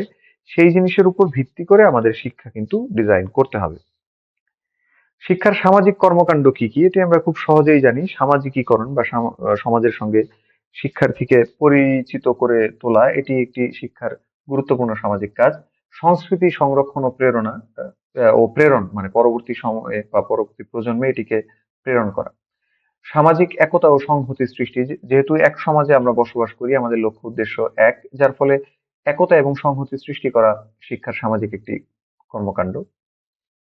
সামাজিক পরিবর্তন ও উন্নয়ন, আমাদের যে পরিবর্তনটা হবে সেটা যেন ইতিবাচক দিকে বা সমৃদ্ধির দিকে হয়, আহ সেটির দিকে দৃষ্টি রাখা শিক্ষার একটি কাজ।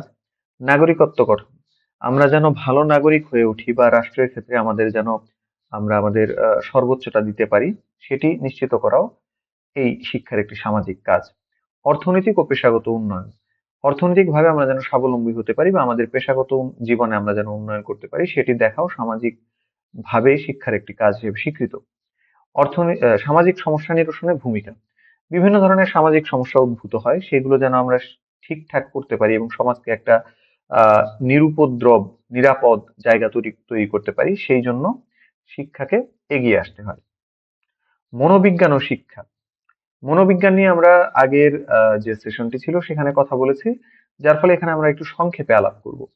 মনোবিজ্ঞানের বিভিন্ন তত্ত্ব শিক্ষার গতি প্রকৃতি নির্ধারণে উল্লেখযোগ্য ভূমিকা পালন করে, যেমন থর্নডাইকের সংযোগবাদ, যেটা নিয়ে আমরা আগেই কথা বলেছি, বিএফ স্কিনারের করণ শিখন মতবাদ, আইভান প্যাভলভের সাপেক্ষ প্রতিবর্ত মতবাদ, র পিয়াজের জ্ঞান বিকাশ মতবাদ। এসব মতবাদ ছাড়াও মনোবিজ্ঞানের আরো অনেক মতবাদ ও বিষয় শিক্ষা বিজ্ঞানকে প্রভাবিত করে। মনোবিজ্ঞানের যেসব তত্ত্ব, তথ্য ও বিষয়াবলী দ্বারা শিক্ষাক্রম, শিখন শেখানো কার্যক্রম এবং বিষয়বস্তু নির্ধারণ প্রভাবিত হয়, সেগুলোকেই শিক্ষার মনস্তাত্ত্বিক ভিত্তি বলা হয়। প্রেষণা, আবেগ, মনোযোগ, বুদ্ধি, ব্যক্তিত্ব ও শিখন সম্পর্কিত বিষয়াবলী শিক্ষার জন্য গুরুত্বপূর্ণ, এটি আমরা আগেও জানি। শিক্ষার্থীর বয়স, মেধা ও চাহিদা অনুযায়ী শিক্ষা দিতে হবে, যেটা মনোবিজ্ঞানের খুব গুরুত্বপূর্ণ একটি অনুষঙ্গ। শিক্ষাকে সার্থক করে তুলতে মনোবিজ্ঞানের সাহায্য নিতে হয়, এগুলো নিয়ে আমরা আগেও কথা বলেছি। গঠনবাদ একটি গুরুত্বপূর্ণ শিখন তত্ত্ব, এটি নিয়ে আমরা একটু কথা বলি। শিক্ষাবিদেরা শিক্ষার্থীদের শিখনে সাহায্য করতে এটি ব্যবহার করে। গঠনবাদ অনুযায়ী শিক্ষার্থীরা যা কিছু শিখেছে তার উপর ভিত্তি করে নতুন কিছু শেখে। শিখন একটি সক্রিয় প্রক্রিয়া এই গঠনবাদে। শিক্ষণের নিষ্ক্রিয় শেখা অনুযায়ী শিক্ষার্থীদের খালি বক্স হিসেবে কল্পনা করা হয়, এ খালি বক্স জ্ঞান দিয়ে পূরণ করতে হয়। অপরদিকে গঠনবাদ এই তত্ত্ব মানে না, তারা যেটা বলে শিক্ষার্থীরা শেখে পৃথিবীর বিভিন্ন কর্মকাণ্ডে সক্রিয় অংশগ্রহণের মাধ্যমে। জন ডিউই শিখন অভিজ্ঞতাকে বাস্তব জীবনের বিষয় হিসেবে মূল্যায়ন করেছেন। ভিগোৎস্কি বলেন, শিখন প্রক্রিয়ায় কমিউনিটি কেন্দ্রিক ভূমিকা পালন করে, একটু দুঃখিত, কমিউনিটি কেন্দ্রীয় ভূমিকা পালন করে এবং যে পরিবেশে শিক্ষার্থীরা বড় হয় সে পরিবেশ শিক্ষার্থীদের চিন্তাকে প্রভাবিত করে। গঠনবাদ দুই ধরনের আছে, ভিগোৎস্কির কথা আমরা একটু পরে আবার শুনবো, আপাতত এটুকুই থাক। দুই ধরনের গঠনবাদ রয়েছে, প্রথমটি হলো সামাজিক গঠনবাদ এবং দ্বিতীয়টি হচ্ছে জ্ঞানমূলক গঠনবাদ। সংক্ষেপে আমরা একটু এটা নিয়ে কথা বলি। সামাজিক গঠনবাদের প্রবক্তা রাশিয়ান মনোবিজ্ঞানী লেভ ভাইগটস্কি, বা রাশিয়ান উচ্চারণে লেভ ভিগোৎস্কি। ভিগোৎস্কির সামাজিক গঠনবাদ হচ্ছে একটি তাত্ত্বিক কাঠামো যেটি শিখনে সামাজিক মিথস্ক্রিয়ার গুরুত্বের উপর জোর দেয়। তার মতে শিখন হচ্ছে একটি সামাজিক প্রক্রিয়া যেটি সমাজের অন্য মানুষের সাথে মিথস্ক্রিয়ার মাধ্যমে সম্পন্ন হয়। শুরুতে শিক্ষার্থী শেখে অভিভাবক, শিক্ষক এবং সহপাঠীদের সাথে মিথস্ক্রিয়ার মাধ্যমে। শিশুর সাংস্কৃতিক বিকাশের প্রতিটি কাজ দুই ধাপে সম্পন্ন হয়, এর প্রথমটি হচ্ছে সামাজিক, পরবর্তীটি ব্যক্তিগত পর্যায়ে। আমরা যদি দেখি ভিগোৎস্কির এই থিওরিতে তিনটি জিনিস খুব ইম্পর্টেন্ট। একটিকে আমরা বলি হচ্ছে MKO, মোর নলেজেবল আদার, বা আমার চেয়ে যে আরেকটু বেশি জানে এরকম একজন। এবং তারপর যেটি আছে হচ্ছে স্ক্যাফোল্ডিং। স্ক্যাফোল্ডিংটি হচ্ছে আপনারা দেখবেন যখন গাছ আমরা লাগাই, একটি গাছ সোজাভাবে যেন দাঁড়িয়ে থাকতে পারে সেজন্য আমরা একটি লাঠি বা বাঁশ তার সঙ্গে পুঁতে বেঁধে দেই। এই গাছ যখন বড় হয়, যখন তার হেলে পড়ার সম্ভাবনা দূর হয়ে যায়, তখন আমরা কিন্তু সেই লাঠিটি খুলে ফেলি। একইভাবে স্ক্যাফোল্ডিংটাও অনেকটা এরকম, যে যখন একজন শিক্ষার্থী শেখা শুরু করে তখন আমরা বিভিন্নভাবে তাকে সাপোর্ট দেই যেন সে খুব তরতর করে তার শিখনটা অর্জন করতে পারে। কিন্তু যখন তার শিখনটা পূর্ণ হয়ে গেল তখন আমরা সেই সহায়তাটাকে তুলে নেই বা উইথড্র করি, যেন আহ, যে অদরকারি জিনিস যেটা হয়ে গেছে অলরেডি সেটা আর তার পরবর্তীতে বয়ে বেড়াতে না হয়। তো এভাবে শিক্ষার্থী শেখে। এবং আরেকটি জিনিস এখানে ইম্পর্টেন্ট, সেটি হচ্ছে জোন অফ প্রক্সিমাল ডেভেলপমেন্ট। এই যে আমরা তাকে হেল্প করছি, তার ফলে যে তার যা অসাধ্য তা যে সে শিখে ফেলবে বিষয়টা এমন না। তার শেখারও একটি নির্দিষ্ট জায়গা বা একটা লাস্ট পয়েন্ট আছে যে পর্যন্ত সে শিখতে পারবে, ওই পর্যন্তই তাকে মানে আমাদের নিয়ে যাওয়া উচিত। তার বেশি যদি আমরা তাকে পুশ করতে থাকি তাহলে তার জন্য এটা একটা নির্যাতন হয়ে যাবে। এজন্য জোন অফ প্রক্সিমাল ডেভেলপমেন্ট অনুযায়ী আমাদের চিন্তা ভাবনা করতে হবে এবং তারপরে তাকে অতিরিক্ত প্রেসার প্রদান করা যাবে না। জ্ঞানমূলক গঠনবাদ সম্পর্কে আমরা যদি একটু কথা বলি, জ্ঞানমূলক গঠনবাদের প্রবক্তা হচ্ছেন জোনাথন অসবর্ন ও মার্ল উইথ্রপ। শিক্ষার্থীদের মধ্যে বিরাজমান স্কিমাকে, যে স্কিমা আমরা অলরেডি পড়ে এসেছিলাম র পিয়াজের থিওরিতে, সেই র পিয়াজের থিওরি যে স্কিমা, সেই স্কিমার বর্ণনা আমরা এখানে একটু দেখছি। স্কিমাকে বিবেচনায় রেখে নতুন জ্ঞান দেওয়া এর অন্তর্ভুক্ত, অর্থাৎ যে স্কিমা তার আছে তার উপর নতুন জ্ঞান গিয়ে যুক্ত হবে।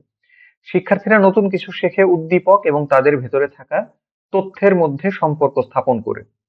শিশুরা বিদ্যালয়ে যাওয়ার পূর্বেই পরিবার, সমাজ ও পরিবেশ থেকে কিছুটা জ্ঞান অর্জন করে। শিক্ষার্থীরা জ্ঞানের সাথে সঙ্গতি রেখে শ্রেণীতে নতুন বিষয়ের অবতারণা করতে হয়। অর্থাৎ শিক্ষক করবেন এটি, শিক্ষার্থীর জ্ঞানের সঙ্গে সঙ্গতি রেখে। তাহলে শিক্ষার্থীর বুঝতে সুবিধা হয়। ধীরে ধীরে বৈজ্ঞানিক ব্যাখ্যার দিকে যেতে হয়। বৈজ্ঞানিক ব্যাখ্যা পেলে শিশু নিজের ভুল বুঝতে পারে এবং সঠিক ধারণা গ্রহণ করে। শিশু যখন তার পূর্বে অর্জিত অভিজ্ঞতা দিয়ে নতুন একটি ধারণা বিশ্লেষণ করতে যায়, তখন সে একটি দ্বন্দ্বের সম্মুখীন হয়। অর্থাৎ আমরা এটাকে বলতে পারি যে পরিবার বা অন্যান্য যে আহ, পরিবেশ, সেখান থেকে শিখে, সেটা তার যে অভিজ্ঞতাই হোক না কেন, সেটা শিখে যখন সে স্কুলে আসছে, তখন স্কুলে এসে সে আরো নতুন কিছু জিনিস শিখতে পারে এবং অনেক কিছু তার দ্বন্দ্ব তৈরি হয়। সেই দ্বন্দ্ব নিরসনে সে কি করে আমরা একটু দেখি। এরপর সে এক নতুন সিদ্ধান্তে পৌঁছায় এবং পূর্ববর্তী ধারণায় ভুল থাকলে সে সেটিও সংশোধন করে নেয়। অর্থাৎ এই যে যা সে আগে শিখেছিল এবং যা সে পরে শিখলো, এই দুইটার মধ্যে সমন্বয় করে, যেটি ঠিক সেটিকে সে গ্রহণ করে, আর ভুলটিকে বাদ দিয়ে সে তার একটি নতুন লার্নিং হিসেবে এটিকে অন্তর্ভুক্ত করে নেয়। ব্যক্তিগত চাহিদা ও শিক্ষা। ব্যক্তিগত চাহিদা ও শিক্ষা, এই এই জিনিসটা আমরা খুব স্বাভাবিকভাবে বুঝতে পারি যে বর্তমান বিশ্ব যেহেতু ব্যক্তিগত চাহিদার উপর অনেক গুরুত্ব দিচ্ছে, সেই অনুযায়ী শিক্ষারও বিভিন্ন ব্যাপার ব্যক্তিগত চাহিদার সঙ্গে মিলে একটি সমন্বয় স্থাপন করছে। যেমন ব্যক্তিগত বিকাশে আমরা দেখি অনেকেই এখন তার শখ কিংবা তার প্রফেশনাল ডেভেলপমেন্টের জন্য বিভিন্ন ধরনের শিক্ষা বা প্রশিক্ষণ গ্রহণ করে থাকে। অনেকে আত্মনির্ভরশীলতা গড়ে তোলার ক্ষেত্রে শিক্ষাকে একটি হাতিয়ার হিসেবে নেয়। অনেকেই দক্ষ মানব সম্পদ হওয়ার জন্য বিভিন্ন ধরনের দক্ষতা ভিত্তিক যে প্রশিক্ষণ সেটি গ্রহণ করে থাকে। আত্মপরিচয় ও আত্মবিশ্বাস অর্জন, অনেকেই একটা নতুন পরিচয় কিংবা নতুন আত্মবিশ্বাস বা নতুন করে কাজ করার জন্য তার একটা দক্ষতা, এটা অর্জন করার জন্য শিক্ষা গ্রহণ করে। পেশা ও ভবিষ্যৎ পরিকল্পনায় সহায়তা। আসলে আমাদের পেশা এবং ভবিষ্যৎ পরিকল্পনা প্রত্যেকেরই আলাদা রকম হয়। প্রত্যেকেই তার নিজ নিজ যে কমফোর্ট জোন, সেটার উপর নির্ভর করে সে সামনের দিকে এগিয়ে যেতে চায়। তো সেই জিনিসগুলোর ক্ষেত্রে শিক্ষা তাকে কিভাবে হেল্প করবে সেটা সে বাছাই করে বের করতে পারে। মানসিক ও সামাজিক চাহিদা পূরণ। আমরা মানুষ হিসেবে বাঁচি, আমাদের কিছু সামাজিক চাহিদা আছে, কিছু মানসিক চাহিদা আছে। সেই চাহিদাগুলো পূরণ করতে গিয়ে আমরা শিক্ষার দ্বারস্থ হই। মাঝে মধ্যেই শিক্ষা আমাদেরকে সেটি পূরণ করার জন্য অনেকভাবেই সহায়তা করে। সৃজনশীলতা ও স্বাধীন চিন্তা বিকাশ। আমাদের সৃজনশীলতা একটি গুরুত্বপূর্ণ বিষয়। এটা মানসিক যে আহ, সুখ বা শান্তি, সেটি আনার ক্ষেত্রে সৃজনশীলতার বিকল্প খুব কম জিনিস আছে। এবং স্বাধীন চিন্তা, আমাদের যে মুক্ত চিন্তা কিংবা যা কিছু বিস্তৃত বা যা কিছু মানে অলরেডি আমাদের মধ্যে পরিচালিত হচ্ছে, তার বাইরে গিয়ে একটি স্বাধীন চিন্তা করার যে ভালো লাগা কিংবা সে তার যে স্বাধীনতা, সেটার বিকাশের জন্য শিক্ষা আমাদেরকে গুরুত্বপূর্ণ ভূমিকা পালন করে। মানবিক ক্ষমতা, মানুষের যে ক্ষমতা, অর্থাৎ মানে পলিটিক্যাল ক্ষমতা বা অন্যান্য ক্ষমতা না, মানুষের যে অন্তর্নিহিত ক্ষমতা, সেই ক্ষমতাগুলোর ব্যাপারে আমরা যদি কথা বলতে চাই, তাহলে কি কি ক্ষমতা আমরা দেখতে পাই আমরা একটু দেখি। জ্ঞানগত বা বুদ্ধিবৃত্তিক ক্ষমতা। এই যে মানুষ অন্য প্রাণী থেকে আলাদা হয়ে গেছে, তার একটা খুব বড় ভূমিকা পালন করে এই তার জ্ঞানগত কিংবা বুদ্ধিবৃত্তিক ক্ষমতা। এটি রয়েছে বলেই মানুষ অন্য প্রাণীর উপর কিংবা পুরো পৃথিবীর উপরই একটি প্রভুত্ব স্থাপন করতে পেরেছে। আবেগীয় ক্ষমতা, মানুষ বিভিন্ন আহ, ব্যাপারে তার অনুভূতির প্রকাশ করে, তার বিভিন্ন আবেগের স্ফুরণ ঘটায়। তো এই জিনিস অন্যান্য প্রাণীর ক্ষেত্রেও আছে, কিন্তু সেটি খুব কম। যেমন কিছু আহ খুব কিছু স্বাভাবিক যে আবেগ, সেই আবেগগুলো একটা প্রাণীও প্রকাশ করতে পারে, কিন্তু মানুষের অনেক আবেগ আছে যেগুলো খুবই জটিল, খুবই কমপ্লেক্স, এবং সেগুলো আসলে বোঝা যায় না। এবং মানুষের ভাষা অনেক সময় এই আবেগগুলো প্রকাশের ক্ষেত্রে একটি কোডিং তৈরি করে। তো সেই জিনিসগুলো মানুষ খুব তার যে স্বীয় ক্ষমতা, সেই ক্ষমতা বলে উতরে যায়। সামাজিক ক্ষমতা, সামাজিক ক্ষমতা আমরা দেখতে পারি একটি সমাজকে সংস্কার বা নিয়ন্ত্রণ করার ক্ষেত্রে মানুষের যে ক্ষমতা রয়েছে, সেই ক্ষমতাগুলো আমরা সামাজিক ক্ষমতার অন্তর্ভুক্ত করতে পারি। সৃজনশীল ক্ষমতা, তার বিভিন্ন সৃষ্টিশীল কাজ, বিভিন্ন আহ নতুন তৈরি করা যে জিনিসগুলো, তার বিভিন্নভাবে যেগুলো তাকে শান্তি দিচ্ছে, তাকে একটি সৃজনশীল মানুষ হিসেবে রূপান্তরিত করছে, সেই সৃজনশীলতাটা বা সেই ক্ষমতাটা তাকে কিন্তু অন্যান্য প্রাণী থেকে আলাদা করে দেয়। মানুষ তার প্রযুক্তিগত উন্নয়নের পিছনে সৃজনশীলতাকে খুব বড় একটি নিয়ামক হিসেবে অবশ্যই বাছাই করতে পারে। কারণ সৃজনশীলতা যদি মানুষের না থাকতো তাহলে সে গদ বাঁধা কাজে অভ্যস্ত হয়ে যেত, সে তার বাইরে যেতে পারতো না এবং তার ঐতিহ্যগত ভাবে যা চলে আসছে সেটি সে সারা জীবন ধরে প্র্যাকটিস করতো প্রজন্ম থেকে প্রজন্মে। কিন্তু মানুষ সেটি করে না, সে সৃজনশীল ভাবে নতুন পদ্ধতি, নতুন সংস্কার, নতুন পরিবর্তন, পরিবর্ধন, পরিমার্জন এগুলো করে। নৈতিক বা মূল্যবোধ ভিত্তিক ক্ষমতা নিয়ে যদি আমরা কথা বলি, মানুষের নৈতিকতাটার ফলে মানুষ অনেক তার যে আদিম অনুভূতি, তার যে আহ বলা ভালো বুনো সমাজে, বর্বর সমাজে সে যে অনুভূতির ফলে যে বিহেভিয়ার প্রদর্শন করত সেই জিনিসগুলো সে নিয়ন্ত্রণ করে তার সভ্য হয়ে ওঠার পর। যে নৈতিকতা বা মূল্যবোধ তারা নিজেদের সোসাইটিতে প্রয়োগ করবে বলে তারা ফিক্স করেছে, সেই জিনিসগুলোর উপর ভিত্তি করে। তো এই ক্ষমতা মানুষের আছে যে নৈতিকভাবে সে অনেক কিছু মনে হলেও অন্যের ক্ষতি হবে এই চিন্তা করে সে পিছিয়ে থাকে। গুরুত্ব, এই মানবিক ক্ষমতার ক্ষেত্রে আমরা যদি গুরুত্বগুলো খেয়াল করি, প্রতিটি মানুষ আলাদা আলাদা ক্ষমতা নিয়ে জন্মায়। এই জন্যে আমাদের এই ক্ষমতার ওঠানামা হয় এবং এই ক্ষমতা আমরা এক একজন এক এক ভাবে প্রয়োগ করি। শিক্ষা ও পরিবেশের প্রভাবে এসব ক্ষমতার বিকাশ হয়, এটা আমরা খুব স্বাভাবিকভাবে দেখতে পারি। আমরা ধরে নেই যে একটি ফ্যামিলিতে, যে ফ্যামিলিটি একটু ইকোনমিক্যালি আগানো কিংবা শিক্ষা দীক্ষার ক্ষেত্রে আগানো কিংবা সেই জায়গায় পরিবেশটা অন্যান্য জায়গার তুলনায় অপেক্ষাকৃত ভালো, এই সমস্ত ব্যাপার যদি থাকে তাহলে তার ক্ষমতা কিন্তু বৃদ্ধি পাওয়ার কথা। ওই শিশু বা ওই শিক্ষার্থী এরকম একটি ইতিবাচক পরিবেশে বা ইতিবাচক ফ্যামিলিতে মানে যখন বেড়ে উঠবে, তখন সে কিন্তু অন্যদের তুলনায় একটু এগিয়ে থাকবে এমনিতেই। মানুষের সফলতা নির্ভর করে তার এসব ক্ষমতাকে কত ভালোভাবে চেনা ও ব্যবহার করতে পারে সে তার উপর। খুব স্বাভাবিক। আমরা ধরে নেই যে একজন ব্যক্তির ক্ষমতা বেশ উঁচু মাত্রায়, কিন্তু সে সেটি ব্যবহার না করে সেটা ফেলে রাখলো, তাহলে কিন্তু তার এই আহ ক্ষমতাটা সফলতার যে দ্বারপ্রান্ত আছে সেখানে তাকে নিয়ে যেতে পারবে না। আমরা জানি যে যে কোনো কিছুই, আমাদের যদি অস্ত্র থাকে, সেই অস্ত্রের ব্যবহার করলে আমরা হয়তো আমাদের শিকার পাবো। কিন্তু কারো কাছে খুব উন্নত মানের অস্ত্র আছে কিন্তু সে কখনোই সেটি দিয়ে শিকার করে না বা শিকার করার ক্ষেত্রে ব্যবহার করে না, তাহলে কিন্তু সে শিকার পাওয়ার আশা করতে পারে না। এই জিনিসটি এখানে বোঝানো হয়েছে। আমরা পরবর্তীতে যাই, ব্যক্তিত্ব, এটি একটি গুরুত্বপূর্ণ বিষয়। ব্যক্তিত্ব বলতে আসলে আমরা কি বুঝি?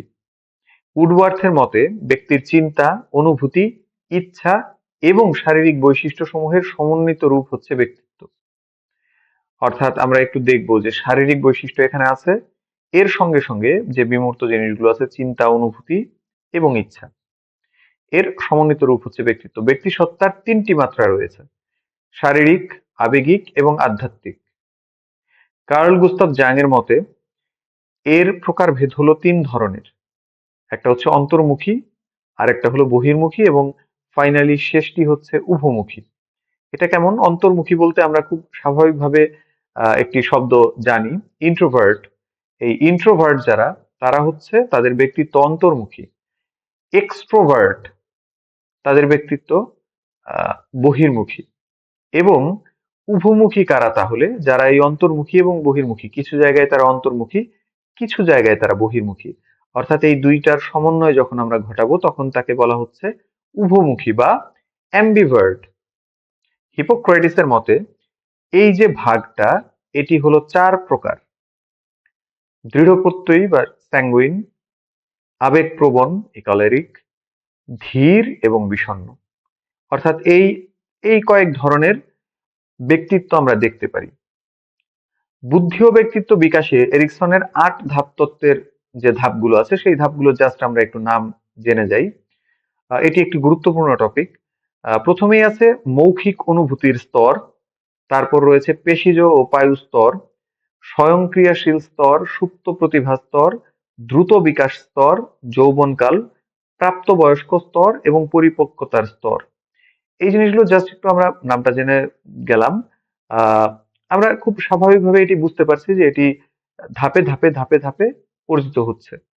যৌবনকাল বা এই যে প্রাপ্তবয়স্ক স্তর বা পরিপক্কতার স্তর, মানুষের ব্যক্তিত্ব কিভাবে বিকাশ হয় সেই বিকাশের একটি ধারা বা বিকাশের একটি ধাপ এখানে আমরা দেখতে পাচ্ছি।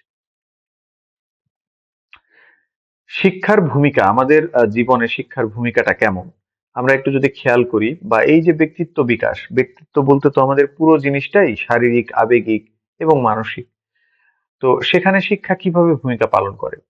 প্রথমেই হচ্ছে আমাদের যে ব্যক্তিত্ব গঠন, সেখানে শিক্ষার ভূমিকা সবচাইতে বেশি বললে এটা ভুল হবে না। মানসিক বৈশিষ্ট্যের বিকাশ, আমরা কোন ব্যাপারে কিভাবে সেটা আমাদের মনকে আঘাত করে কিংবা আক্রান্ত করে কিংবা আন্দোলিত করে, সেটি আসলে নির্ধারিত হয় শিক্ষার দ্বারা। একই জিনিস এক সোসাইটিতে খুব স্বাভাবিকভাবে গৃহীত হয়, অন্য সোসাইটিতে এটি আহ, অন্যভাবে কিংবা খারাপভাবে গৃহীত হতে পারে। ব্যক্তিভেদে শিক্ষাদান, আমরা এই জিনিসটা খেয়াল করব যে যেহেতু ব্যক্তিত্ব এক একজনের এক এক রকম, সুতরাং আমাদের শিক্ষাদানের ক্ষেত্রে ব্যক্তিভেদে, অর্থাৎ যার ব্যক্তিত্ব যেরকম তাকে সেভাবে যদি আমরা শিক্ষাদান করতে পারি সেটি একটি গুরুত্বপূর্ণ বিষয় হবে।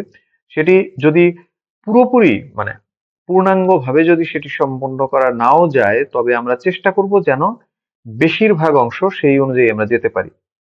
মূল্যবোধ ও আচরণ গঠন, মূল্যবোধ এবং আচরণ গঠনের ক্ষেত্রে শিক্ষা একটি গুরুত্বপূর্ণ বিষয়, বিশেষ করে পারিবারিক শিক্ষা এবং প্রাথমিক শিক্ষা যেটি আছে আমাদের আনুষ্ঠানিক শিক্ষার, সেই আনুষ্ঠানিক শিক্ষার প্রথম ধাপ এবং আহ, আমাদের পারিবারিক শিক্ষা, এই দুইটা জিনিস মূল্যবোধ এবং আচরণ গঠনের ক্ষেত্রে গুরুত্বপূর্ণ ভূমিকা পালন করে। ব্যক্তিত্বের ভারসাম্য বজায় রাখা, এই যে শিক্ষা, এটি আমাদের আসলে ব্যক্তিত্ব কেমন হবে, কতটুকু মাত্রায় আমরা কোন বিষয়ে রিয়্যাক্ট করব, কোন ব্যাপারে আমাদের দৃষ্টিভঙ্গি কেমন হবে, এই সবকিছুই আসলে নিয়ন্ত্রণ করে কিংবা বিভিন্ন জায়গায় এর প্রভাব দেখা যায়। তো সেই জায়গা থেকে শিক্ষা এই জিনিসগুলোকে খুব খুব নিবিড়ভাবে পরিবর্তনের ক্ষেত্রে সহায়ক ভূমিকা পালন করে। আমরা যদি একটু প্র্যাকটিসে যাই, অনেকক্ষণ আমরা কথাবার্তা বললাম বিভিন্ন ইস্যু নিয়ে, আমরা একটু এবার বিভিন্ন এমসিকিউ আমরা দেখব, দেখে আমরা জাস্ট স্ক্রিন থেকে সেইগুলো সমাধান কি হয় সেটা নিয়ে একটু চিন্তা করব। প্রথমেই যেটি আছে, প্রকৃতিবাদ কিসের উপর জোর দেয়? আমরা নাম দেখেই বুঝতে পারি, নাম দেখেই যেহেতু বুঝতে পারি আমরা, তাহলে খুব স্বাভাবিক বি, প্রাকৃতিক ঘটনা। এর যে বর্ণনাটা সেটা নিচে আছে। প্রকৃতিবাদ বাস্তবতার প্রাকৃতিক দিকগুলির উপর জোর দেয় এবং বিশ্বাস করে যে সবকিছু প্রাকৃতিক নিয়মের মধ্যে ঘটে। দুইয়ে কি দেখি আমরা, মানব মনোবিজ্ঞান শিক্ষার ক্ষেত্রে কেন গুরুত্বপূর্ণ? একটু চিন্তা করেন, চিন্তা করে আমরা সঠিক উত্তর যদি দেখি তাহলে আমরা দেখব শিক্ষার্থীর আচরণের ক্ষেত্রে এটি খুবই গুরুত্বপূর্ণ। মানব মনোবিজ্ঞান শিক্ষার্থীর আচরণ এবং তাদের শেখার প্রক্রিয়া বোঝার জন্য গুরুত্বপূর্ণ, যা শিক্ষকদের কার্যকরী পদ্ধতি তৈরি করতে সহায়তা করে। আমরা পরেরটাতে যাই। অনুভূতি ও আবেগের চেয়ে বস্তুগত রিয়েলিটিকেই একমাত্র সত্য বলে মনে করে কোন দর্শন? খুব চমৎকার, আমরা একটু দেখবো যে বস্তুগত রিয়েলিটি, বস্তু শব্দটার সঙ্গে কোনটা রিলেটেড, তাহলে ম্যাটেরিয়ালিজম, বস্তুবাদ। সমাজ ও শিক্ষার মধ্যে সম্পর্ক কি? এটা একটু একটু চিন্তন করার জায়গা আছে। শিক্ষা সমাজকে গঠন করে, নাকি সমাজ শিক্ষা নির্ধারণ করে, নাকি উভয়ই একে অপরকে প্রভাবিত করে, নাকি শিক্ষা ও সমাজের মধ্যে আসলে কোনো সম্পর্কই নেই? আমরা বুঝতে পারি এটা আসলে এদের দুইজনেরই দুইজনের উপর প্রভাব আছে, অর্থাৎ সি অ্যান্সার হবে। শিক্ষা এবং সমাজ উভয়ই একে অপরকে প্রভাবিত করে। শিক্ষা সমাজের সংস্কৃতি ও মূল্যবোধকে প্রতিফলিত করে এবং সমাজ শিক্ষার পদ্ধতি ও উদ্দেশ্যকে নির্ধারণ করে। এরপর আমরা দেখি, শিক্ষার্থীকে এমন ভাবে গড়ে তুলতে হবে যেন সে তার অস্তিত্বের অর্থ নিজেই তৈরি করতে পারে। এই উদ্দেশ্য কোন দর্শনের সাথে সঙ্গতিপূর্ণ? আমরা এটা সরাসরি ছিল আমাদের কথাবার্তায়, সেটি হচ্ছে যে শিক্ষার্থীকে অন্য কোনো অতি প্রাকৃত বা অন্য কোনো আইডিয়া বা অন্য কোনো কিছুর মাধ্যমে না, তার নিজের জীবনের অর্থ সে যেন নিজেই তৈরি করতে পারে, এরকম কোন ফিলোসফি তাকে সমর্থন দেয়? সেটি হচ্ছে অস্তিত্ববাদ বা এক্সিস্টেন্সিয়ালিজম। আমরা গ নাম্বার অ্যান্সার পাই, এই যে এক্সিস্টেন্সিয়ালিজম। ভাববাদ ও বাস্তববাদের মধ্যে মৌলিক পার্থক্য কি? ভাববাদ অর্থাৎ যে দর্শনটা মূলত প্লেটো এটা নিয়ে প্রথম কাজ করা শুরু করেছিলেন, এবং বাস্তববাদ যেটার অন্যতম প্রবক্তা হচ্ছেন অ্যারিস্টটল, তারই ছাত্র। এই দুইটার মধ্যে আসলে মৌলিক পার্থক্য কি? আমরা একটু চিন্তা করি। চিন্তা বনাম বাস্তবতা, সামাজিক সম্পর্ক, ধর্মীয় শিক্ষা, আবেগ। আমরা বুঝতে পারছি যে এটা চিন্তা বনাম বাস্তবতা, অর্থাৎ এ নাম্বার অপশনটি হবে সঠিক উত্তর। ভাববাদ চিন্তা ও ধারণাকে মূল গুরুত্ব দেয়, যেখানে বাস্তববাদ বাস্তব অভিজ্ঞতার উপর জোর দেয়। এই পার্থক্য শিক্ষার পদ্ধতি ও উদ্দেশ্যে ভিন্নতা সৃষ্টি করে। শিক্ষা হলো জীবন, মানে জীবন প্রস্তুতি নয় বা জীবনের প্রস্তুতি নয়, শিক্ষাই জীবন। এই মতবাদটি কোন দার্শনিক ধারার সাথে সম্পর্কিত? আমরা একটু খেয়াল করব যে কোন সময় আমরা শিক্ষাকে জীবনের সঙ্গে একেবারে মিলিয়ে নিই, অর্থাৎ আমরা জীবনে যা প্রয়োগ করব বা জীবনে যা ব্যবহার করব সেটাই হবে আমাদের শিক্ষা। এটা আমরা কোন দর্শনের ক্ষেত্রে মিলাতে পারি? একটু খেয়াল করলে আপনারা পারবেন, এটা হচ্ছে প্র্যাগম্যাটিজম বা প্রয়োগবাদের সঙ্গে রিলেটেড। এবং এই যে কথাটি, শিক্ষা হলো জীবন প্রস্তুতি নয় বা জীবনের প্রস্তুতি নয়, শিক্ষাই জীবন, এটি মূলত জন ডিউই এর কথা। ভাববাদ ও প্রয়োগবাদের মধ্যে শিক্ষার দৃষ্টিভঙ্গি কিভাবে ভিন্ন? চিন্তা বনাম বাস্তবতা, সামাজিক সম্পর্ক, ধর্মীয় শিক্ষা, আবেগ। এটিও হবে এক। চিন্তা বনাম বাস্তবতা। ভাববাদ চিন্তা ও ধারণাকে মূল গুরুত্ব দেয়, যেখানে প্রয়োগবাদে বাস্তব অভিজ্ঞতার উপর জোর দেয়। এই ভিন্নতা শিক্ষার উদ্দেশ্য ও পদ্ধতিতে প্রভাব ফেলে। মানব মনোবিজ্ঞান শিক্ষার উদ্দেশ্যকে কিভাবে প্রভাবিত করে? আমরা একটু অপশনগুলো দেখি। অপশনগুলো দেখলে আমরা যেটি পাবো, এর সঠিক উত্তর হচ্ছে বি, শিক্ষার্থীর আচরণ। মানব মনোবিজ্ঞান শিক্ষার্থীর আচরণ বোঝার জন্য গুরুত্বপূর্ণ, যা শিক্ষকদের কার্যকরী পদ্ধতি তৈরি করতে সহায়তা করে।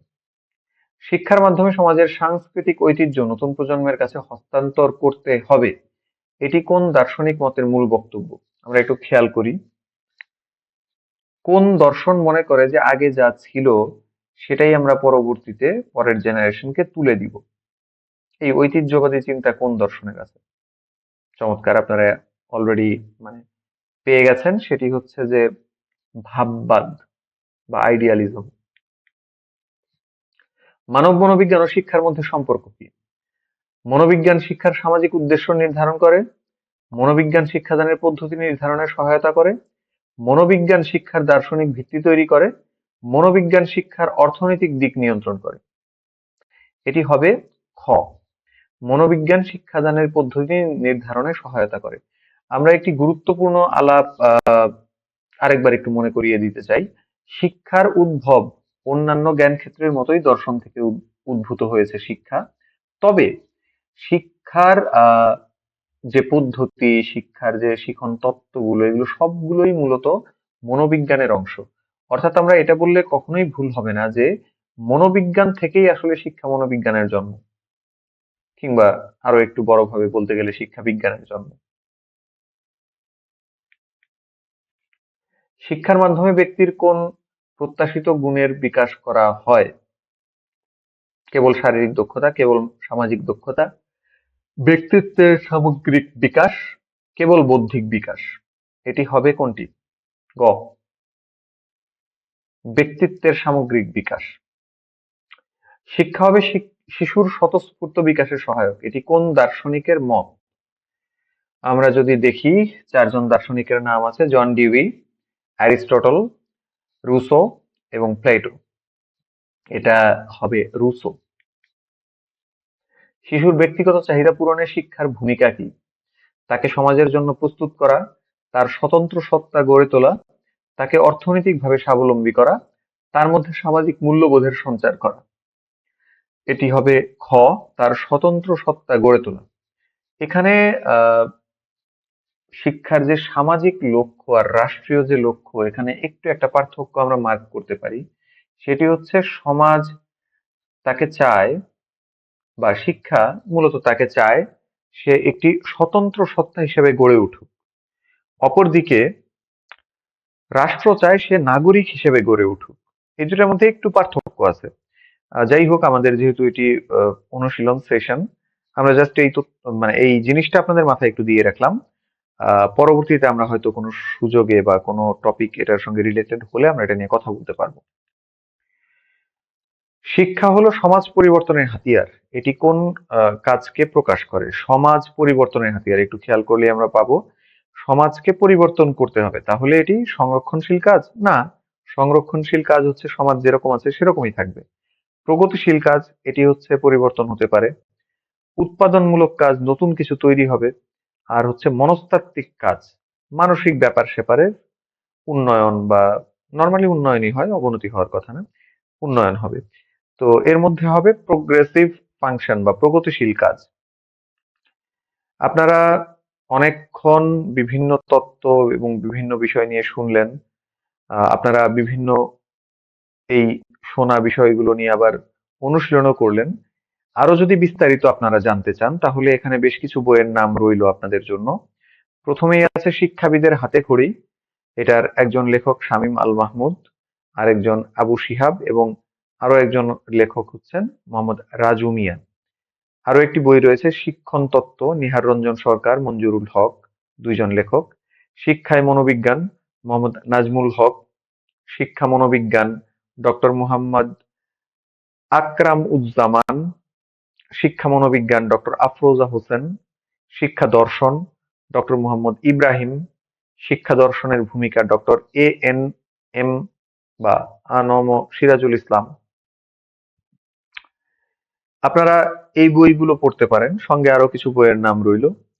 শিক্ষা দর্শন, তত্ত্ব ও ইতিহাস, আনোয়ারুল্লাহ ভুইয়া, খুবই চমৎকার একটি বই।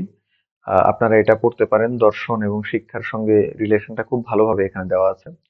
শিক্ষা মনোবিজ্ঞান, ডক্টর মোহাম্মদ সাইদুর রহমান। শিক্ষার সামাজিক ভিত্তি, ডক্টর মোহাম্মদ ফখরুল ইসলাম। শিক্ষা ও সমাজ, ডক্টর আব্দুল মান্নান তালুকদার। শিক্ষা মনোবিজ্ঞান ও দর্শন, ডক্টর মোহাম্মদ আবু তাহের। শিক্ষা তত্ত্ব, ডক্টর মোহাম্মদ আসাদুজ্জামান। শিক্ষা ও সমাজ কাঠামো, বার্টন রাসেলের খুব চমৎকার একটি বই। এটি অনুবাদ করেছেন আরশাদ আজিজ। এই বইটিও আপনারা পড়তে পারেন। এই বইটিও দর্শনের সঙ্গে শিক্ষার একটি আহ, হাতে হাত ধরে হাঁটাহাঁটি করার যে ব্যাপার, সেই বিষয়টি তুলে ধরেছেন বার্টন রাসেল। সেটির একটি ভালো অনুবাদ আরশাদ আজিজের। আপনারা এই বইগুলো দেখতে পারেন। আজকের এই সেশনটি মনোযোগ দিয়ে শোনার জন্য এবং অনুশীলন এবং অন্যান্য কাজে খুবই ভালোভাবে সংযুক্ত থাকার জন্য আপনাদেরকে ধন্যবাদ। আশা করি এই সেশনটি আপনাদেরকে হেল্প করবে এবং আপনাদের যে খুব দ্রুতই আপনারা যে জায়গায় অংশগ্রহণ করতে চাচ্ছেন প্রিলিতে, তার যে অনুশীলন এবং তার ব্যাপারে আপনাদের যে আত্মবিশ্বাস, সে দুটি বাড়বে বলে আমি আশা করি। আপনাদের সেই সুদিনের প্রত্যাশায় আজকের এই সেশনটি এখানেই শেষ করছি। সবাইকে ধন্যবাদ ও শুভকামনা জানাই। আল্লাহ হাফেজ।